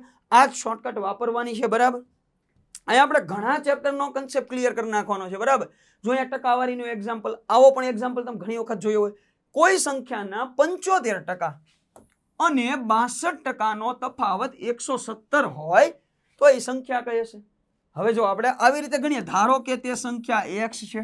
બીજું સ્ટેપ, એના 75% એટલે 75x ના છેદમાં 100, તફાવત એટલે બાદબાકી 62x ના છેદમાં 100. આ કેટલો થાય? 117. બરાબર, એક તો આનું તમે સાદું રૂપ આપો, પછી જે જવાબ આવે બરાબર એમાંથી તમને x ની કિંમત મળશે. આ તમને ખાલી x ની કિંમત મળી, આ સંખ્યા કહે તો આમાં તમારે પ્રોસેસ લાંબી થઈ જાય. તો આ રીતે આપણે ગણતરી કરવાની નથી. આપણને ચોખ્ખું કીધું રકમમાં ભાઈ કે તમને જે બે સંખ્યા આપી એના ટકાવારીનો તફાવત આપ્યો. બરાબર, કુલ સંખ્યા અથવા તો એ સંખ્યા કેટલા ટકા હોય? કોઈ પણ સંખ્યા 100% જ હોય. સાહેબ અહીંયા તમને તફાવત આપી દીધો તો સીધો તફાવત લઈ લો સાહેબ, 75% અને 62%. સાહેબ આનો તફાવત કેટલો થાય? તફાવત તો આપણે મેળવવાનો છે. સાહેબ 75 માઇનસ 62 કરો તો સાહેબ અહીંયા કેટલા આવશે? 13 આવે. તો સાહેબ 13% એટલે કેટલા થાય? એ તમને આપી દીધું 117. કોઈ પણ સંખ્યા 100% હોય તો સાહેબ 100% એ કેટલા? સીધું સાદું રૂપ તમે આપી શકો. બરાબર, હવે ઘણાને એવું થાય કે સાહેબ આનું સાદું રૂપ હવે કેમ આપવું? પહેલી વસ્તુ સાહેબ તમને તફાવત લેવાનું કીધું. બરાબર, તફાવત તો તમને આપી જ દીધો છે. તો 75% 62% સીધો ટકાવારીનો જ તફાવત લઈ લેવાનો. ટકાવારીનો તફાવત લ્યો એટલે તમને 13% મળ્યો. એ તમને આપી દીધું 117. ઘડિયા આવડતા હોવા જોઈએ. 13 9 117 થાય. તો એ જ રીતે અહીંયા ગુણ્યા 9 થયા હોય તો અહીંયા ગુણ્યા 9 જ થાય. અહીંયા 100 ગુણ્યા 9 સાહેબ જવાબ કયો આવે? 900. ઓપ્શન એ આપણો આન્સર આવશે 900. બરાબર, તમે આ રીતે એક્ઝામ્પલને સરળતાથી સોલ્વ કરી શકશો. ચાલો આગળ વધીએ. કોઈ એક સંખ્યાના, જો એવો જ એક્ઝામ્પલ છે, કોઈ એક સંખ્યાના સાહેબ 73% અને 38%નો તફાવત 245 છે. તો સાહેબ પહેલું કામ તમારે કયું કરવાનું? અહીંયા કોઈ એક સંખ્યાના 73% અને 38%, આ બેનો તફાવત તમને આપ્યો. સાહેબ બાદબાકી કરતા આવડવી જોઈએ. 73 માઇનસ 38 નથી આવડતું? કાંઈ વાંધો નહીં. 73 માંથી પહેલા 40 બાદ કરી નાખો. 73 માંથી 40 બાદ કરો સાહેબ 33 મળ્યા. હવે આપણે 2 ઉમેરી દો. આપણે તો 38 બાદ કરવાના હતા, 2 ઉમેરી દો. કેટલા થઈ ગયા સાહેબ? 33 માં 2 ઉમેરો 35 થઈ ગયા. જો બાદબાકીમાં સ્પીડ હોવી જોઈએ કે અહીંયા 73 માંથી આપણે 38 બાદ કરો તો વાર લાગે, ખબર છે? તો અહીંયા સાહેબ 73 માંથી 38 નહીં 40 બાદ કરી નાખો. કેટલા વધ્યા? 33. હવે આપણે 2 ઉમેરી દો એટલે 35 થઈ ગયા. તો સાહેબ 35% એટલે કેટલા આપ્યા? તો 245 થાય.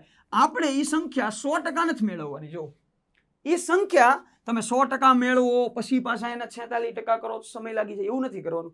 ચોખ્ખું કીધું અહીંયા કે એના 46% કેટલા થાય? સીધા 35% તમને ખબર છે 245 થાય તો 46% કેટલા થાય? હવે 35 ગુણ્યા 35 નો ગુણાકાર કઈ સંખ્યા હારે કરો તો 245 થાય. આ વિચારવાનું. સાહેબ અહીંયા ગુણાંક જ ગોતવાનો છે. તો અહીંયા 3 નો ગુણાંક સાહેબ તમને એવું થાય સાહેબ 8 તેરી 24. 8 તેરી 24 તો 5 ગુણ્યા 8 કરો 40 થાય તો 0 છે નહીં. તો હવે જોવો તો 7 તેરી 21 કરો તો 7 તેરી 21. અહીંયા 24 માંથી 21 બાદ કરો સાહેબ 3 વધ્યા એટલે અહીંયા 35 થઈ ગયા. 5 સત્તા 35 પાછું થઈ જાય છે. બરાબર, એટલે 35 ગુણ્યા 7 કરો ને ત્યારે 245 થાય. તો અહીંયા 46 ગુણ્યા 7 જ કરવાના. બરાબર, એ આપણો જવાબ હશે. તો 46 ગુણ્યા 7 સાહેબ ઓપ્શનમાં સરળતાથી જવાબ લાવવા માટે 7 6 42 છેલ્લે 2 હોય એ આપણો જવાબ. ઓપ્શન સી આપણો જવાબ. પણ આપણે દાખલો ગુણાકાર કરવો પડે. 7 6 42 નો બગડો વધી 4, 7 ચોક 28 ને 4 32 થાય. એટલે આપણો આન્સર કયો આવે? 322. ઘણાને એમ થાય કે સાહેબ આવી રીતે અમને નથી ખબર પડતી, તો તમારે સાહેબ આમ કરી નાખવાનું. અહીંયા તમે કઈ રીતે ગણતરી કરી શકો કે સાહેબ 35% એ 245 તો 46% એ કેટલા? એટલે તમે આમ કરશો 46 ગુણ્યા 245 છેદમાં 35. પણ તમારે છેલ્લે ગુણાકાર તો સાહેબ ભાગાકાર તો કરવો જ પડશે કે 35 સત્તા. બરાબર, છેલ્લે ભાગાકાર તો તમારે કોઈ પણ રીતે ગણશો આ તો કરવો જ પડશે. બરાબર, તો બને ત્યાં સુધી અહીંયા કંઈક ગુણાંક હોય જ તે અને એ ગોતવાની ટ્રાય કરવાની. બરાબર, તો આવા દાખલા તમારે આ રીતે સોલ્વ કરવાના છે. બરાબર, આ શોર્ટકટ સિવાય કોઈ બીજી શોર્ટકટ હોઈ શકે નહીં. સહેલામાં સહેલી રીત છે ભાઈ, વારંવાર પ્રેક્ટિસ કરજો. ચાલો હવે નવી પેટર્ન જોઈએ ભાઈ. એક વસ્તુ જો નફો ખોટનો એક્ઝામ્પલ આવ્યો ભાઈ, એક વસ્તુ 720 રૂપિયામાં તમે વેચો ત્યારે તમને 20%નો નફો થાય. સાહેબ ટકાવારી હંમેશા 100% હોય. બરાબર, એટલે કે મૂળ કિંમત કોઈ પણ વસ્તુની 100% ધારીને હાલવાનું. કોઈ પણ વસ્તુની મૂળ કિંમત 100% ધારીને હાલવાનું. અહીંયા 720 રૂપિયામાં તમે વેચો ત્યારે તમને 20%નો નફો થાય. જો તમારે 10%નો જ નફો કમાવો, ભાઈ એક તો 20% નફો મળે તો એને 10 જ કમાવો, બરાબર. તો જો તેને 10%નો નફો કમાવો હોય તો કેટલા રૂપિયામાં વસ્તુ વેચવી જોઈએ? એટલે સાહેબ અહીંયા વેચાણ કિંમત મેળવવાની. કોઈ પણ વસ્તુની કિંમત સાહેબ 100% જ હોય. મૂળ કિંમત કેટલી હોય? 100% જ હોય. પહેલા એવું કીધું કે ભાઈ 20%નો નફો, 100 રૂપિયાની મૂળ કિંમત હોય તો વેચાણ કિંમત કેટલી થઈ ગઈ? 120% થઈ ગઈ. 20% નફો એટલે 120 થઈ ગયા. તો સાહેબ 120% ત્યારે વેચાણ કિંમત કેટલી હતી? તો કે સાહેબ 720 રૂપિયા હતી.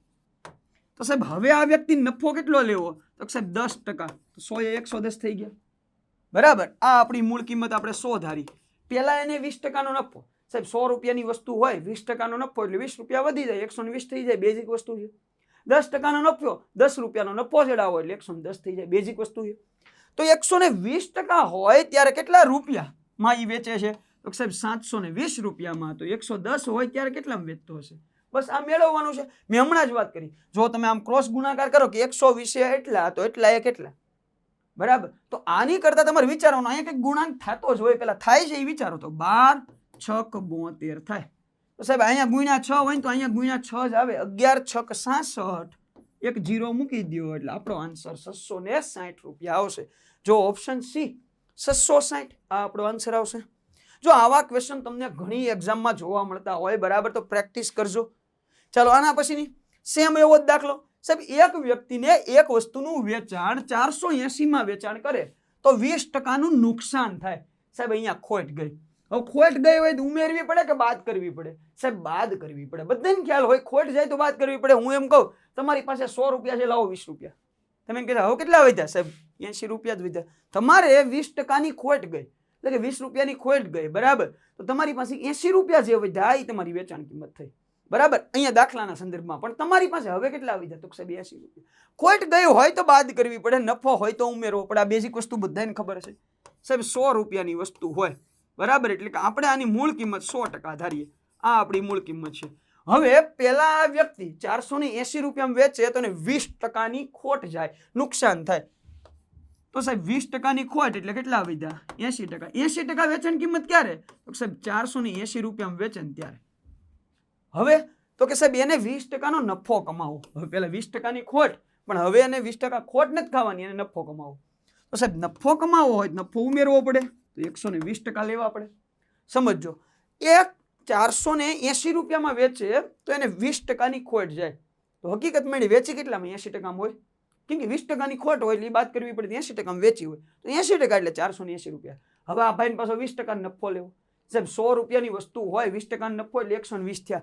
તો 120%માં વેચવી પડે તો કેટલા રૂપિયામાં વેચવી પડે? સાહેબ હમણાં જ વાત કરી, ક્રોસ ગુણાકાર આમ કરવો એના કરતાં અહીં કંઈ જોવાનું ગુણાંક મળે તો સાહેબ 8 6 48, તો અહીંયા ગુણ્યા 6 થાય. 12 6 72 એટલે 720 રૂપિયા. બસ આ આપણો આન્સર થઈ ગયો. બહુ સરળ રીત છે ભાઈ. અને આવા એક્ઝામ તમને જૂના પેપરનું એનાલિસિસ કરશો તો ઘણા જોવા મળશે, બરાબર. ચાલો આગળ વધીએ. અહીંયા આપણે 8 રીત પૂરી કરી. સાહેબ અહીંયા 9મી રીત જોઈએ છીએ. આવા દાખલા હોય ને તો ઘણાને ફાફા પડતા હોય, બરાબર. અહીંયા ઘણી અવનવી કિંમતો ધારતા હોય, પણ સાહેબ અહીંયા કોઈ વસ્તુ જોવાની નથી. સાદા વ્યાજનો સવાલ છે. હવે સાહેબ બધાને ખ્યાલ હોવી જોઈએ સાદું વ્યાજ એટલે.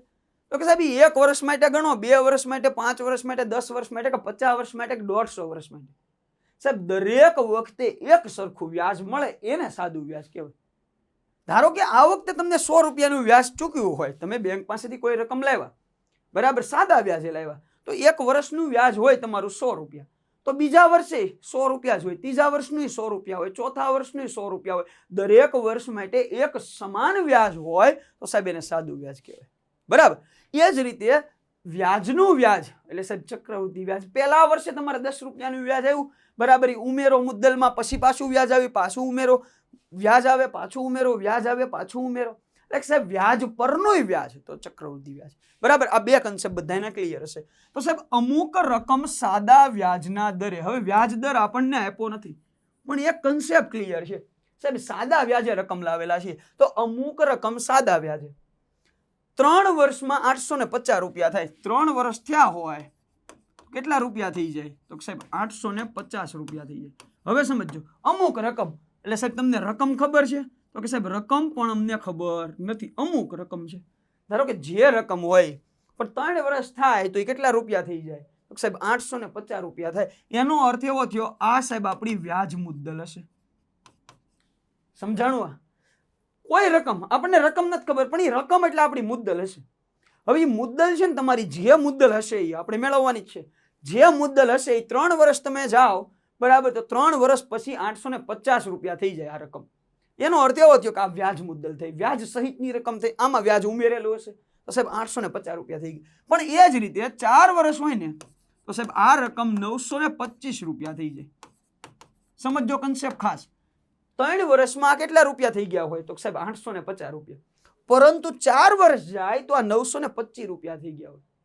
તો હવે અહીંયાથી તમને ખ્યાલ આવી ગયો કે સાહેબ અહીંયા ગાળો કેટલાનો છે? ગાળો જ મેળવો. સાહેબ અહીંયા 1 વર્ષનો ગાળો છે તો 1 વર્ષનું વ્યાજ કેટલું હશે? સીધું અહીંથી મળી જાય. તો સાહેબ આ 925 માંથી 850 બાદ કરો સાહેબ 75 રૂપિયા. 1 વર્ષનું 75 રૂપિયા વ્યાજ હશે. હવે તમારે તો મુદ્દલ મેળવવાની છે બરાબર. તો એ તમે કોઈ પણ રીતે મેળવી શકો.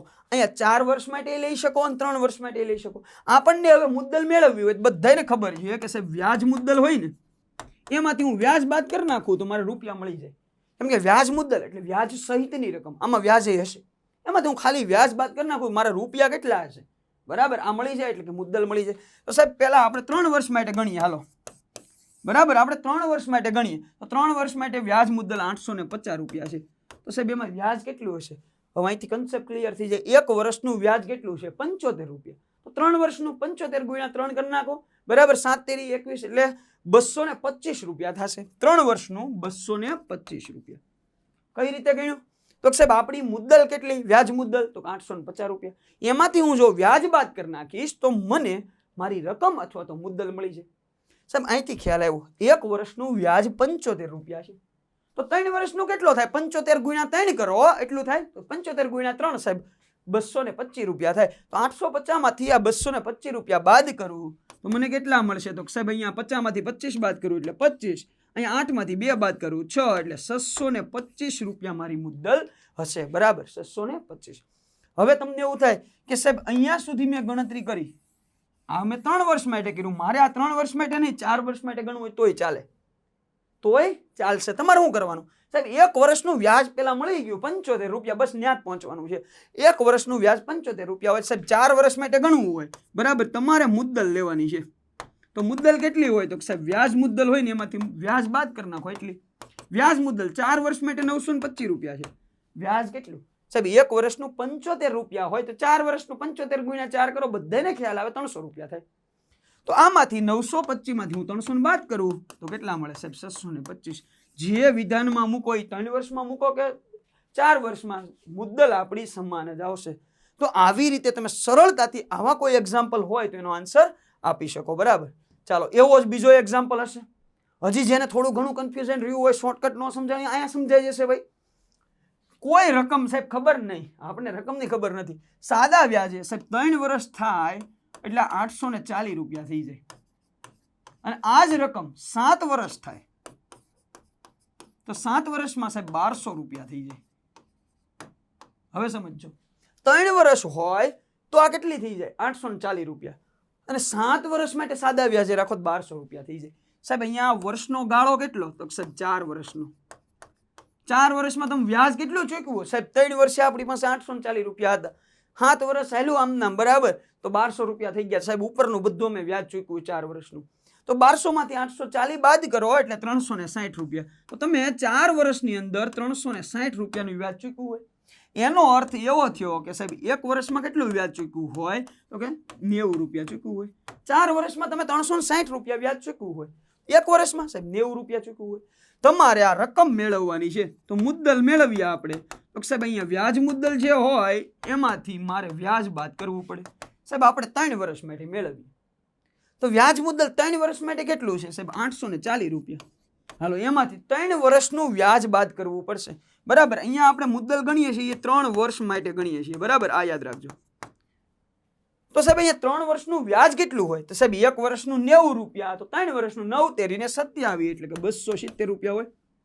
840 માંથી હું આ 270 રૂપિયા બાદ કરું. સાહેબ અહીંયા 0 માંથી હું 0 બાદ કરું તો સાહેબ 0 જ રહે.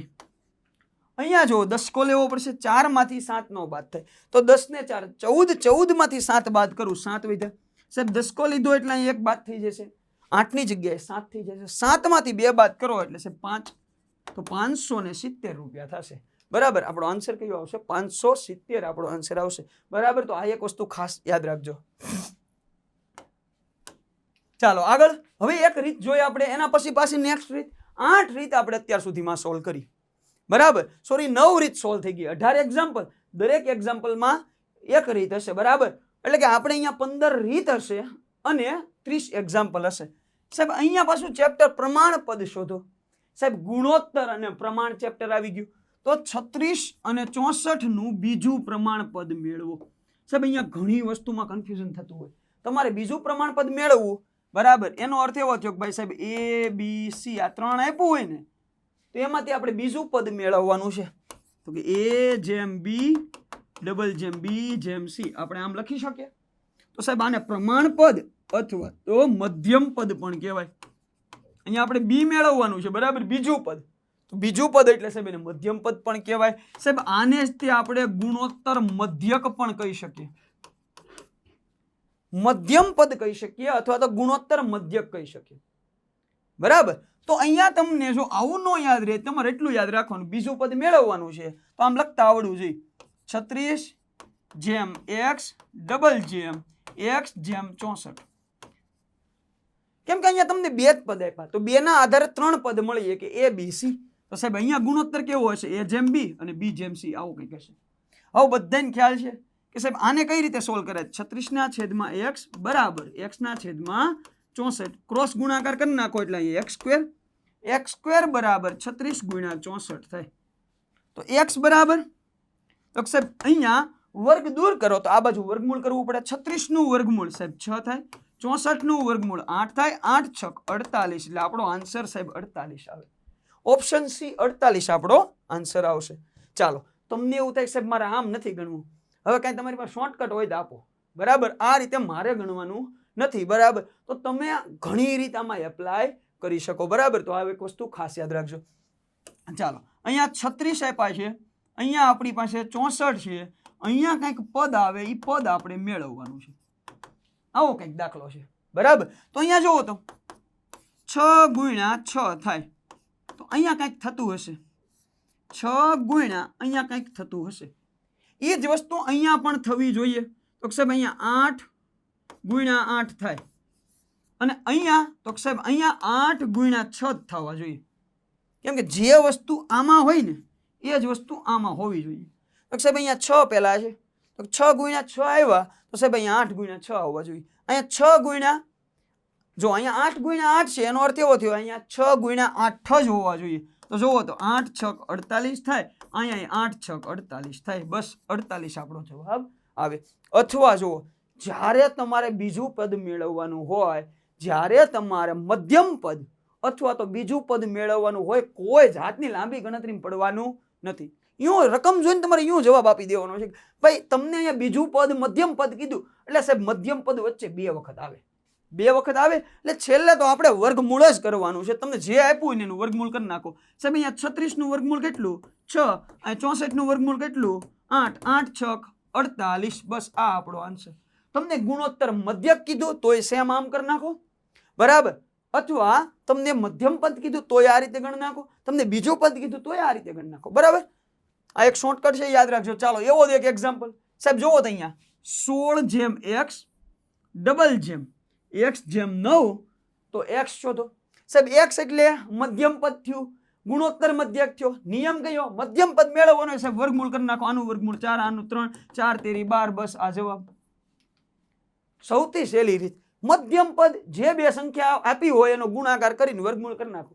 સાહેબ આનો ગુણાકાર એ કરી શકાય. તમે અહીંયા 16 ગુણ્યા 9 કરો 144 થાય, પછી એનું વર્ગમૂળ કાઢો તોય ચાલે, અથવા તો વર્ગમૂળ નીકળે જ છે સીધું કાઢી નાખો. અહીંયા તમને 16 નું વર્ગમૂળ 4 મળે, 9 નું વર્ગમૂળ 3 મળે, 4 તેરી 12 આપણો આન્સર આવશે. ચાલો, તમને એવું થાય કે સાહેબ આમ નહીં, મારા કન્સેપ્ટ થી ગણવું તો તમે આમ ગણશો તો આમ પણ ગણી શકાય. સેમ એ જ વસ્તુ થશે. અહીંયા x ગુણ્યા x એટલે x સ્ક્વેર એટલે 16 ગુણ્યા 9, તો x બરાબર 4 થઈ જાય. અહીંયા 16 નું વર્ગમૂળ, 9 નું વર્ગમૂળ 3 થાય, તો x બરાબર 4 તેરી 12. હવે કોઈ આ ગુણાકાર કરી નાખ્યો હોય તો આ ગુણાકાર 144 મળે. છેલ્લે એ જ વસ્તુ થશે. x સ્ક્વેર બરાબર 144 તો x બરાબર 12 મળે. ચાલો આપણો આન્સર ઓપ્શન એ આવશે. આ સાથે આપણી 10 રીત પૂરી થઈ. સાહેબ ત્યાર પછીનો નવો એક્ઝામ્પલ 11મી રીત. સાહેબ આ પણ ગુણોત્તર પ્રમાણવાળો જ લાવ્યા. એક ત્રિકોણના ત્રણેય ખૂણાના માપનો ગુણોત્તર 4:5:6 ના પ્રમાણમાં હોય તો સૌથી મોટા ખૂણાનું માપ શોધો. સાહેબ આમાં તમે x ધારીને ગણી શકો, ઘણી રીત હોય. સૌથી સહેલી રીત આપણે પકડો. સાહેબ આમાં કઈ ગુણોત્તર આપ્યો તો હા સીધો અહીંયા ગુણોત્તર સામે જુઓ. ગુણોત્તર આપણને 4:5:6 આપ્યો. 4:5:6 નિયમ ખબર? વાત છે અહીંયા ત્રિકોણની. સાહેબ ત્રિકોણ હોય તો ત્રણ ખૂણા હોય. ત્રણેય ખૂણાના માપનો સરવાળો 180 ડિગ્રી થાય. સાહેબ ત્રણેય ખૂણાના સરવાળો 180 ડિગ્રી થાય. આ એટલી ખબર હોય ને એટલે દાખલો પૂરો થઈ ગયો. સાહેબ અહીંયા કેટલો સરવાળો થાય? ત્રણેય ખૂણાના માપનો સરવાળો 180 ડિગ્રી થાય. સીધો અહીંયા ગુણોત્તરનો સરવાળો કરો. નિયમ એક ખબર છે કે ત્રિકોણના ત્રણેય ખૂણાના માપનો સરવાળો 180 ડિગ્રી થાય. તો સીધો ગુણોત્તરનો સરવાળો કરો. સાહેબ 6 ને 5 11, 11 ને 4 15. બરાબર. તો જ્યારે ગુણોત્તર 15 હોય ત્યારે ખૂણા કેટલા હોય? તો સાહેબ 180 ડિગ્રી હોય. હવે આપણને કીધું સૌથી મોટો ખૂણો, તો સાહેબ મોટો ગુણોત્તર લઈ લો. મોટો ખૂણો કીધો એટલે તો 6 એ કેટલા? બસ આ આપણો જવાબ થઈ જાય. અહીંયા કઈ ગુણાંક મળતો હોય તો ગુણાંક મેળવો સાહેબ.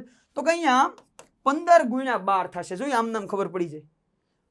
15 ગુણ્યા 12 થશે. કેમ ખબર પડે? તો 15 ગુણ્યા 10 કરો 150 થાય. હવે ઉપરના 30 વિધા 15 દુ બરાબર. તો સાહેબ 15 ગુણ્યા 12 કરો એટલે 180 થાય. તો મોટો ખૂણો કીધો એટલે 6 ગુણ્યા 12 12 6 72 ડિગ્રી થાય. કદાચ તમને નાનો ખૂણો કીધો હોય તો નાનો ગુણોત્તર લઈ લો 4. 4 ગુણ્યા 12 કરો 12 ચોક 48 થાય. વચ્ચેનો હજી એક ખૂણો બાકી છે એ કીધો હોય તો 12 5 60 ડિગ્રી થાય. એક જ વસ્તુ. નિયમ આવો જોઈએ કે સાહેબ ત્રિકોણ તો ત્રણેય ખૂણાના માપનો સરવાળો 180 થાય. તો ગુણોત્તરનો સરવાળો સીધો કરી નાખો. 15 થયો તો 15 એ 180. મોટો ખૂણો કીધો તો 6 ગુણોત્તર છે. 6 એ કેટલા? બરાબર. તો આન્સર કયો આવશે? Option D. ચાલો એવો જ એક એક્ઝામ્પલ ભાઈ ટ્રાય કરો. અહીંયા ચતુષ્કોણ આપ્યું છે. ચતુષ્કોણ સાહેબ એમાં 3 ખૂણા ન હોય, એમાં 4 ખૂણા હોય. ચારે ખૂણાના માપનો સરવાળો 300 થાય. સોરી 360 થાય. બસ એટલું યાદ છે. Concept clear. ચારે ખૂણાના માપનો સરવાળો 360 ડિગ્રી થાય. પણ સાહેબ આનો ગુણોત્તર આપણને 3:4:6:5 3:4:6:5 સાહેબ ગુણોત્તરનો સરવાળો કરી નાખો. તો સાહેબ 5 ને 4 9 9 ને 3 તો સાહેબ 12 12 ને 6 સાહેબ 18 ડિગ્રી થયું. તો સાહેબ ગુણોત્તર 18 છે. ગુણોત્તરનો સરવાળો કેટલો થયો? 18. તો ખૂણાના માપનો સરવાળો કેટલો થાય? ચતુષ્કોણ છે એટલે 360. ત્રિકોણ હોય તો આપણે 180 લીધી. તો અહીંયા 18 જ્યારે હોય ત્યારે 360 થાય. બરાબર. આ એક જ વસ્તુ તમને આવડી. તો સાહેબ 18 દુ 36 થાય એટલે 18 ગુણ્યા 20 કરો ને તો 360 થાય. બસ. હવે તમને મેળવવાનું શું કીધું? સૌથી નાના ખૂણો અને સૌથી મોટો ખૂણો આ બેનો તફાવત લેવાનો. સાહેબ સૌથી મોટો ખૂણો અને સૌથી નાનો ખૂણો એનો તફાવત. તો સાહેબ આપણે સીધો ગુણોત્તર સૌથી મોટો ગુણોત્તર અને સૌથી નાનો ગુણોત્તર આ પકડી લ્યો. સૌથી મોટો ગુણોત્તર 6, સૌથી નાનો ગુણોત્તર 3. બસ આ બેનો તફાવત લઈ લો. 6 ને 3 નો તફાવત સાહેબ 3 થાય. બસ આ આપણો જવાબ થઈ ગયો. તો 3 ગુણ્યા 20 કેટલા આવ્યા? 60 ડિગ્રી. તો ઓપ્શન એ આપણો 60 ડિગ્રી આપણો આન્સર આવશે. નિયમ કયો? સાહેબ ચતુષ્કોણ કીધું. નિયમ યાદ કરો. ચતુષ્કોણમાં 4 ખૂણા હોય.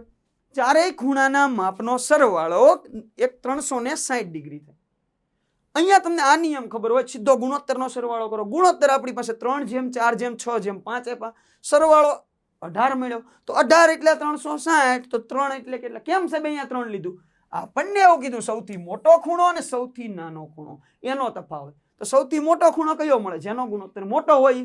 નાનો ખૂણો સૌથી નાનો ખૂણો તો જેનો ગુણોત્તર સૌથી નાનો હોય. સાહેબ મોટો ગુણોત્તર 6, નાનો ગુણોત્તર 3. આપણે સીધો ગુણોત્તરનો જ તફાવત લઈ લીધો એટલે 3 મળ્યા. 3 એ કેટલા? તો 60.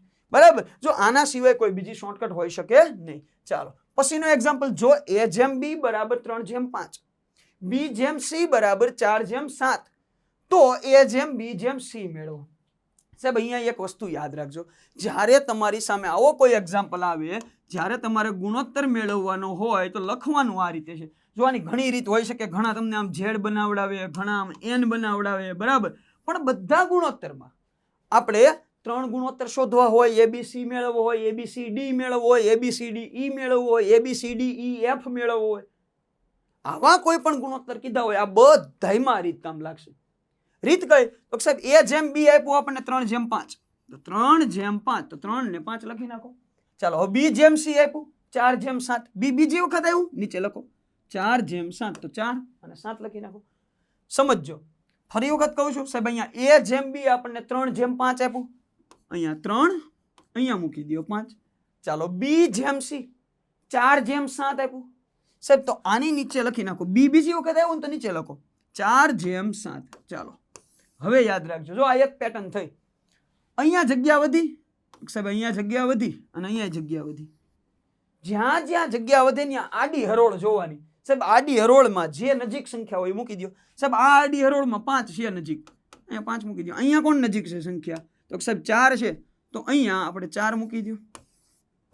હવે આને સાદું રૂપ આપી દો, તો સાહેબ આના ગુણાકાર કરવાના. 4 તેરી 12 જેમ 5 જોક 20, 7 પંચા 35 સાહેબ. હવે આનો ભાગ પડે 12, 20 ને 35, આ બધાયમાં કોમન અવયવ કઈ આવે કે નહીં? તો આનો હવે ભાગ પડતો નથી. બસ તો આ જ આપણો ગુણોત્તરનો આન્સર થઈ ગયો, 12/20/35. બરાબર, રીત યાદ કરજો. A/B/C કઈ રીતે મળશે? તો 3 ને 5, A/B આપ્યું તો પેલા અહીંયા મૂકી દો. બરાબર, જે વસ્તુ અહીંયા તમને આપી પેલા મૂકી દો. B બીજી વખત આવ્યો તો નીચે મૂકો. બરાબર, પછી અહીંયા જ્યાં જગ્યા વધે, અહીંયા જ્યાં જગ્યા વધે ત્યાં તમારે આજુબાજુની સંખ્યા મૂકી દેવાની, જે સંખ્યા બાજુમાં વધતી હોય. તો 12/20/35 છેલ્લા બધાનો ગુણાકાર કરવાનો. તો આ એક પેટર્ન છે. બરાબર, હજી આપણે 2-3 એક્ઝામ્પલ આવવા જોઈએ એટલે વધારે કન્સેપ્ટ ક્લિયર થશે. A/B આપણને આપ્યું 7/9, A/B કેટલા આપ્યા? 7/9. B/C આપણને આપ્યું 3/5, A/B સાહેબ 7/9 આપ્યું, B/C સાહેબ 3/5 આપ્યું. સાહેબ તમારે ABC મેળવવાનો છે, A/B/C મેળવવાનો. તો સાહેબ A/B તો 7/9 આપ્યું, B/C B બીજી વખત આવ્યો, નીચે લખો તો સાહેબ 3/5 આવ્યું. ચાલો જ્યાં જગ્યા વધી ત્યાં અહીંયા જગ્યા વધી સાહેબ, અહીંયા બાજુમાં 9 છે 9 મૂકી દો. અહીંયા જગ્યા વધી સાહેબ, અહીંયા 3 છે 3 મૂકી દો. છેલ્લું સ્ટેપ આ બધાનો ગુણાકાર કરવાનો. 7 તેરી 21 જેમ 9 તેરી 27 જેમ 9 પંચા 45 સાહેબ. આમાં કોઈનો હવે ભાગ પડે છે? 3 સંખ્યાનો ભાગ પડે છે. તો સાહેબ 7નો ભાગ, સોરી અહીં 21નો ભાગ પડે, 27નો તેને 45. કોના વડે?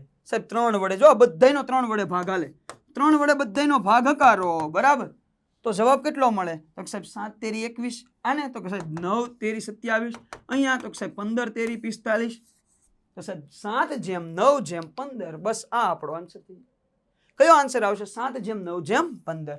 બરાબર, તો જો આ બેસ્ટ રીત છે, આ રીતે તમારે ગણવાનું છે.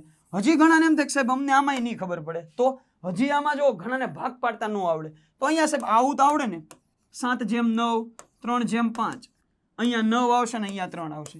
પછી અહીંયા જ જોઈ લો. હવે આમાં જોઈ લેવાનું, આમાં કઈ કોમન છે સાહેબ? આમાં 3 છે, ઉડાડી દો. આમાં 3 છે, અહીંયા છે 3, તો કે નહીં.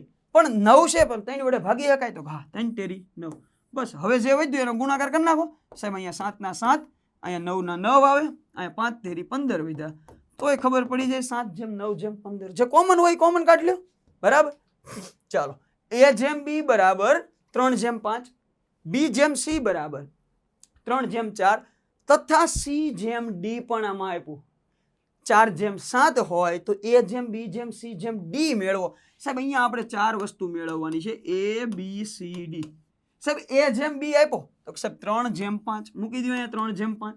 ચાલો B/C તો સાહેબ 3/4 આપ્યું છે. ચાલો C/D સાહેબ 4/7 આપ્યું છે. ચાલો પેલા રીત પ્રમાણે આપણે મૂકી દીધું. હવે જ્યાં જગ્યા વધે ત્યાં બાકીના અંક મૂકી દો સાહેબ. અહીંયા આડી હરોળમાં 5 5, અહીંયા 4 નજીક છે, અહીંયા 3 નજીક છે સાહેબ, અહીંયા 4 નજીક છે. ચાલો હવે મેં તમને હમણાં જ કીધું, તમારે હજી તાત્કાલિક જવાબ લાવો, આના કરતા સ્પીડ લાવવી તો સાહેબ અહીંયા 4 છે 4 છે 4 છે 4 છે, કાઢી નાખો. ચાલો આ સિવાય કઈ કોમન આવશે તો કે હવે કઈ કોમન આવતું નથી, તો સાહેબ આ સીધો આપણો જવાબ થઈ ગયો. 3 તેરી 9 આવશે, 5 તેરી 15, અહીંયા જુઓ તો 5 ચોક 20, અને અહીંયા જુઓ તો 7 પંચા 35. સાહેબ 3 નો ભાગ હાલતો હોય હવે એવી કોઈ સંખ્યા મળતી નથી. અહીંયા 4 છે, 4 નો ભાગ હાલતો હોય એવી કોઈ સંખ્યા મળતી નથી. અથવા તમે જો આનો ગુણાકાર કરી શકો, 4 તેરી 12, 12 તેરી 36. બરાબર, તો અહીંયા 36 મૂકો. છેલ્લે આ બધાને 4 વડે ભાગો તોય હાલે, પણ આપણને ખબર જ છે અહીંયા બધામાં 4 છે. છેલ્લે આપણે નાનો ગુણોત્તર કરવાનો છે. ગુણોત્તર કરતી વખતે આપણે નાનામાં નાના ભાગ પાડવાના હોય, બરાબર. તો નાનામાં નાનો ભાગ પાડવા માટે અતિ સંક્ષિપ્ત રૂપ જ હોય ગુણોત્તર એટલે, બરાબર. તો નાનામાં નાનો ગુણોત્તર કરવા માટે છેલ્લે ભાગવાનો છે, એના કરતા પહેલેથી જ ભાગી નાખો. તો આન્સર કયો આવશે? 9:15:20:35. ચાલો, અહીંયા તો આપણને 4 વસ્તુ પૂછી, પણ કદાચ 5 વસ્તુ તમારી સામે આવે તોય આવડવું જોઈએ. જો A/B બરાબર 1/2 હોય, B/C બરાબર અહીંયા 3/4 હોય, C/D બરાબર 6/9 હોય, D/E બરાબર 2/5 હોય, તો A/B/C/D/E સાહેબ અહીંયા તો 5 વસ્તુ છે. કઈ વાંધો નહીં, આપણે સેમ આ જ રીતે ગણવાનું. સાહેબ અહીંયા 5 વસ્તુ છે, 5 પોઈન્ટ મૂકી દો. A/B/C/D/E જે મૂલ્ય આપ્યું હોય આપણી રીત પ્રમાણે મૂકતા જાઓ. સાહેબ A/B 1/2 આપ્યું તો સાહેબ અહીંયા 1, અહીંયા 2. ચાલો, B/C B બીજી વખત આવ્યો તો અહીંયા મૂકો 3/4. C/D 6/9 તો 6/9 અહીંયા મૂકી દો. ચાલો, D ને E, D બીજી વખત આવ્યો 2/5 એટલે 2 અને 5. ચાલો, રીત એકની એક જ, બરાબર. જે વસ્તુ છે એ હવે અહીંયા મૂકી દો. તો સાહેબ અહીંયા આડી હરોળ જોવો, અહીંયા આડી હરોળ જોવો તો અહીંયા 2 છે, અહીંયા 2 આવશે ને અહીંયા 2 આવશે.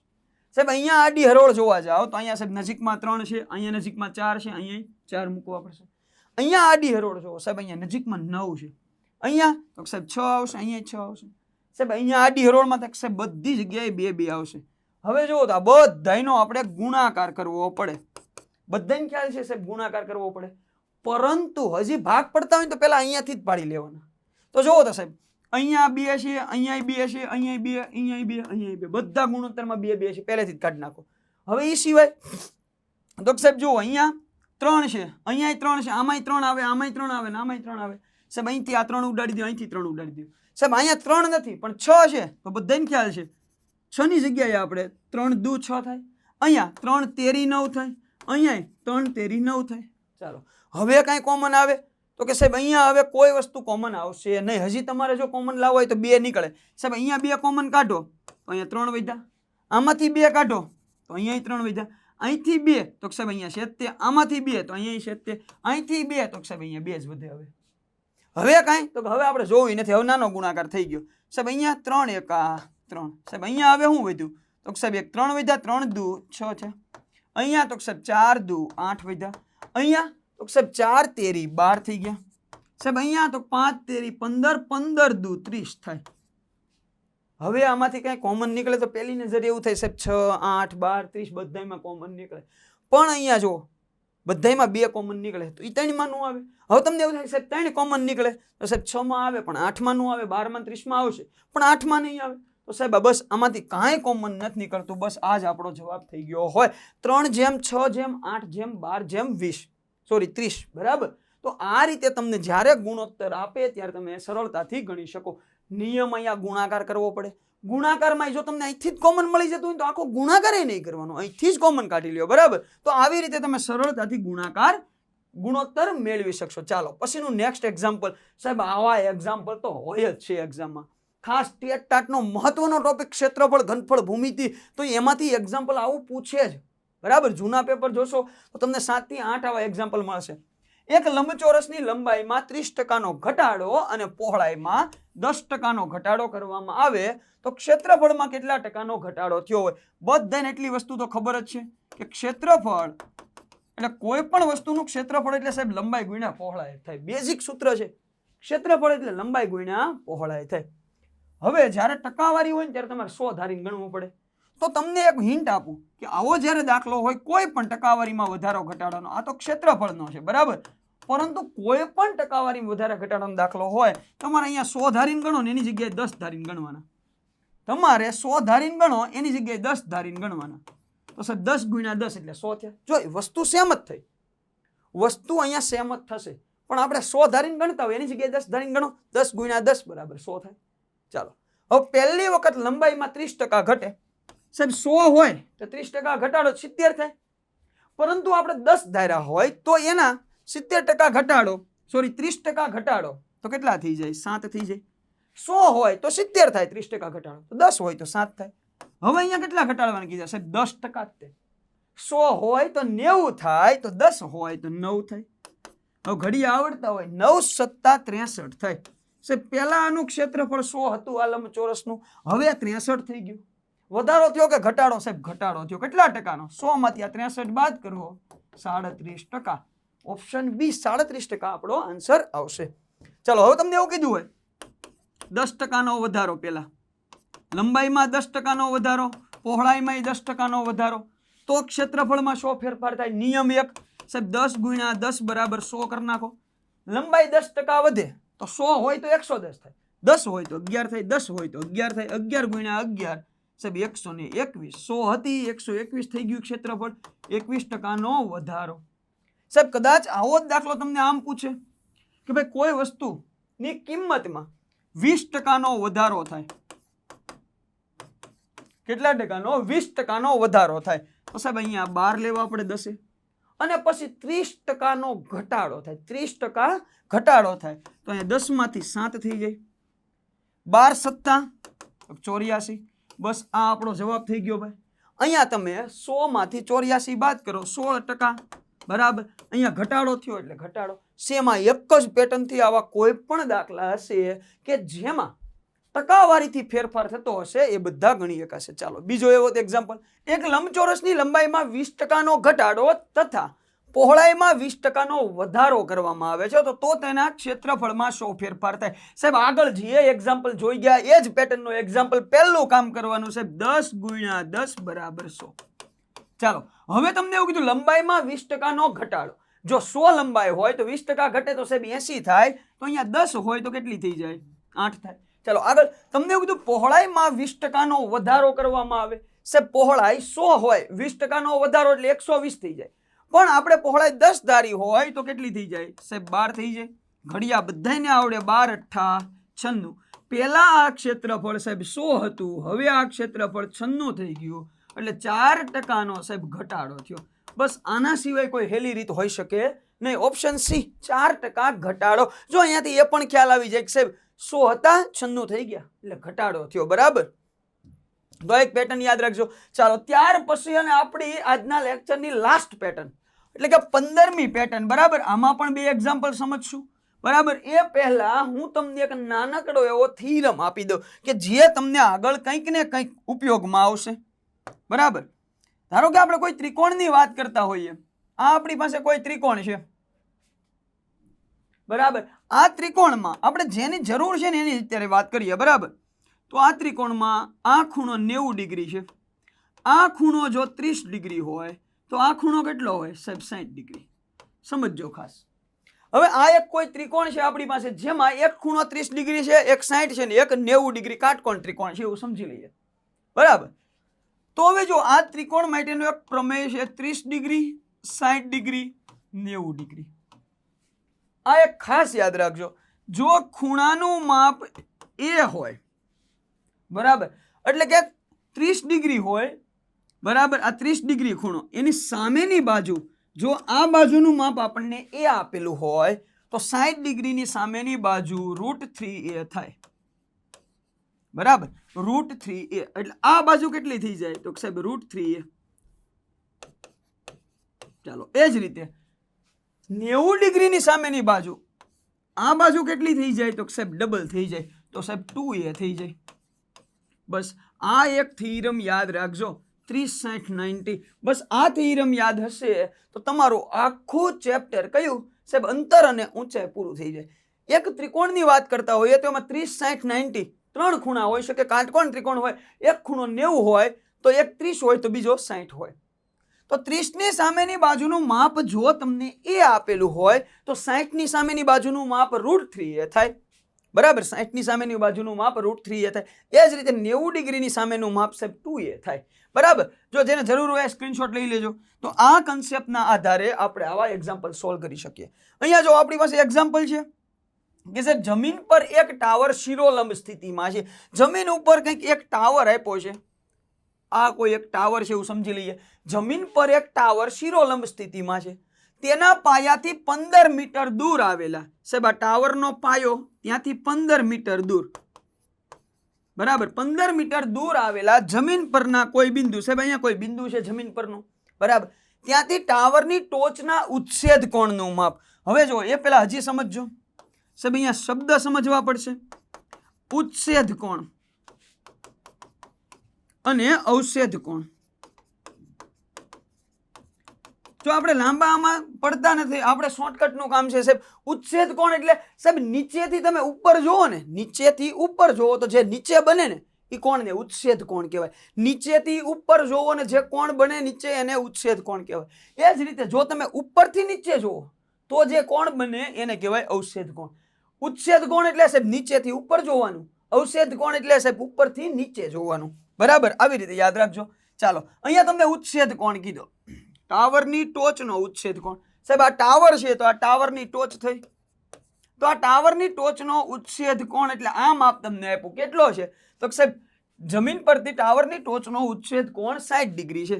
સાહેબ આ ખૂણો તમને 60 ડિગ્રી આપ્યો. હવે સમજજો, જો આ એક કાટકોણ ત્રિકોણ બન્યો, આ ખૂણો 90 ડિગ્રી હોય, આ 60 ડિગ્રી છે તો આ ખૂણો કેટલો હોય સાહેબ 30 ડિગ્રી હોય. હવે જો તમારી પાસે આ ખૂણા આવે એટલે એક પ્રમેય છે 30 60 90. સાહેબ આનું માપ એ હોય તો આનું માપ √3a હોય, તો આનું માપ સાહેબ 2a હોય. આગળ જ જો હમણાં પ્રમેય તમને સમજાયો, a √3a અને 2a આ એટલું માપ છે. આ ગુણોત્તર યાદ રાખવાનું સાહેબ. હવે જો તમને કોઈ માપ આપ્યું તો કે હા સાહેબ 30 ની સામેનું માપ આપ્યું, કેટલું આપ્યું તો 15. સાહેબ 30 ની સામેનું માપ 15 હોય તો આ માપ 15 √3 થાય અને આ માપ 15 દુ 30 એ બરાબર 15 હોય તો 2a બરાબર 30 થાય. હવે જે પૂછવું હોય આપણો જવાબ આપણને એવું પૂછવું, ટાવરની ઊંચાઈ કેટલી. સાહેબ ટાવરની ઊંચાઈ લેવી છે તો 60 ની સામે છે. જો ટાવર ક્યાં છે તો 60 ની સામે ટાવર આવશે. જો આ ટાવરની ઊંચાઈ થઈ તો 60 ની સામેનું માપ, તો સાહેબ 60 ની સામેનું માપ કયું મળ્યું તો સાહેબ 15 √3. તો આપણો આન્સર કયો આવે 15 √3 મીટર. બસ આ ટાવરની ઊંચાઈ થઈ ગઈ. બરાબર, તો આ કન્સેપ્ટ યાદ રાખજો. ચાલો એના જેવો એક એક્ઝામ્પલ, જમીનથી 50 મીટર ઊંચાઈએ. સાહેબ અહીંયા સમજી લઈએ આ કોઈ જમીન છે, આ જમીનથી 50 મીટર ઊંચાઈએ આપણે આ બાજુ દોરીએ. સાહેબ અહીંયા કોઈ જમીન છે, આ જમીનથી 50 મીટર ઊંચાઈ એટલે આ માપ તમને આપી દીધું 50 મીટર. બરાબર, પતંગનો ઉચ્છેદ કોણ. સાહેબ અહીંયા જમીનથી 50 મીટર ઊંચાઈએ કોઈ પતંગ ઉડી રહી છે. બરાબર સાહેબ, આ પતંગનો જે ઉચ્છેદ કોણ છે એટલે પતંગને તમે જુઓ એ ઉચ્છેદ કોણ કેટલો હશે તો સાહેબ 30 ડિગ્રી. સાહેબ જો આ 30 ડિગ્રી હોય તો આ 90 ડિગ્રી હોય, કાટખૂણો છે અહીંયા. બરાબર, આ 30 હોય આ 90 હોય તો સાહેબ અહીંયા 60 ડિગ્રી હોય. હવે સમજો, તમને એવું કીધું દોરીની કુલ લંબાઈ કેટલી, તો અહીંયા દોરી ક્યાં છે સાહેબ, અહીંયા દોરી છે, પતંગની દોરી અહીંયા છે. બરાબર, આ આપણી પતંગની દોરી છે. અહીંથી કોઈ વ્યક્તિ પતંગ ઉડાવતો હશે અથવા તો ચગાવતો હશે એવું કહી શકીએ. અહીંથી કોઈ વ્યક્તિ પતંગ ચગાવે છે. બરાબર, અથવા તો અહીંયા ઊભો છે. તો આ દોરીની લંબાઈ આપણે મેળવવાની છે. તો સાહેબ અહીંયા જુઓ તો 30 ની સામેનું માપ આપ્યું, 60 ની સામેનું નથી, આપણે 90 ની સામેનું મેળવવાનું છે. ડાયરેક્ટ ખબર પડી જાય છે પ્રમેય યાદ હોય તો. સાહેબ 30 ડિગ્રી 60 ડિગ્રી 90 ડિગ્રી. સાહેબ આનું માપ a હોય તો આનું માપ √3a થાય ને આનું માપ 2a થાય. સાહેબ અહીંયા 30 ની સામેનું માપ આપણને આપ્યું, કેટલું આપ્યું 50. સાહેબ આપણે આ 50 હોય તો આ કેટલું થાય 50 √3 થાય અને આ સાહેબ માગ્યું હોય ને તો આ 2a એટલે 100 થાય. આપણને માગ્યું હું દોરીની કુલ લંબાઈ, તો દોરીની કુલ લંબાઈ એટલે 90 ડિગ્રી વાળી. બરાબર, તો 90 ની સામેનું માપ હોય એ આપણો જવાબ આવે. તો સાહેબ 90 ની સામે કયું માપ આવશે 100.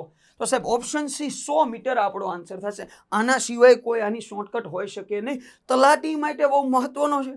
બરાબર, આ ટોપિક અંતર ઊંચાઈ અને ત્રિકોણમિતિ તલાટી માટે બહુ જ મહત્વનો ટોપિક ગણાવી શકાય. બરાબર, તો આ એક કન્સેપ્ટ તમારો ક્લિયર હોય તો એના આધારે આવા બધા એક્ઝામ્પલ જોઈ શકો તમે. હવે અહીંયા સમજો કે ભાઈ આપણે આ લેક્ચરની અંદર ટોટલ 15 રીત અને એના 30 એક્ઝામ્પલ, એક એક્ઝામ્પલ એવું જ બીજું એક્ઝામ્પલ જેથી તમારી પ્રેક્ટિસ થઈ શકે. બરાબર, તો અહીંયા જોઈએ આપણે કે ભાઈ આ 30 એક્ઝામ્પલમાંથી તમારે એક્ઝામ લક્ષી જેટલા મહત્વના હતા એ બધા આવી ગયા. બરાબર, આમાંથી ઘણા એવા એક્ઝામ્પલ છે કે જે વારંવાર એક્ઝામમાં પૂછાય છે. એટલે કે એક્ઝામ સંબંધિત, એક્ઝામ રિલેટેડ જે વસ્તુ હતી આપણે જોઈ લીધી. બરાબર, તો આ સાથે આપણો આજનો લેક્ચર પૂરો કરીએ છીએ. પરંતુ પહેલા હું તમને વાત કરું, હજી કોઈને ન ખબર હોય તો આપણી એક બુક છે વેબ સંકુલની ગણિતની બુક, જે મારા દ્વારા તૈયાર થયેલી છે. એની કિંમત છે 500 રૂપિયા. બરાબર, 60 રૂપિયાનો કુરિયર ચાર્જ થાય એટલે તમારે 560માં પડે. પરંતુ અત્યારે એમાં 30% ઓફ છે. બરાબર, એટલે 30% તમને ડિસ્કાઉન્ટ આપવામાં આવે છે. એટલે 30% ઓફર સાથે તમને આ માત્ર ને માત્ર 410 રૂપિયામાં એ પણ સાહેબ કુરિયર ચાર્જ સાથે મળશે. બરાબર, તો જે લોકોને હજુ આમાં એક્સરસાઇઝની જરૂર છે, કોઈને બેઝિક કન્સેપ્ટથી એડવાન્સ લેવલ સુધી જવું છે, બરાબર, તો આમાં બધી વસ્તુ તમને આપેલી છે, બરાબર. આ સિવાય આપણા પબ્લિકેશનની અલગ અલગ બીજી ઘણી બુક છે, બરાબર. તો તમે જે બુક મેળવવા માંગતા હોય એ તમારી સામે જ છે, એમાંથી મગાવી શકશો. બીજી વસ્તુ, એપ્લિકેશન બાબતે કોઈને કાંઈ ક્વેરી હોય તો અહીંયા હેલ્પલાઇન નંબર આપેલા છે, એમાં તમે કોલ કરી શકો છો. તો આ જ રીતે આપણે હવે ક્યારેક આવા જ કંઈક નવા લેક્ચર સાથે મળશું. થેન્ક યુ સો મચ વિદ્યાર્થી મિત્રો. મળીએ આવા જ કંઈક કન્સેપ્ટ સાથે. Thank you.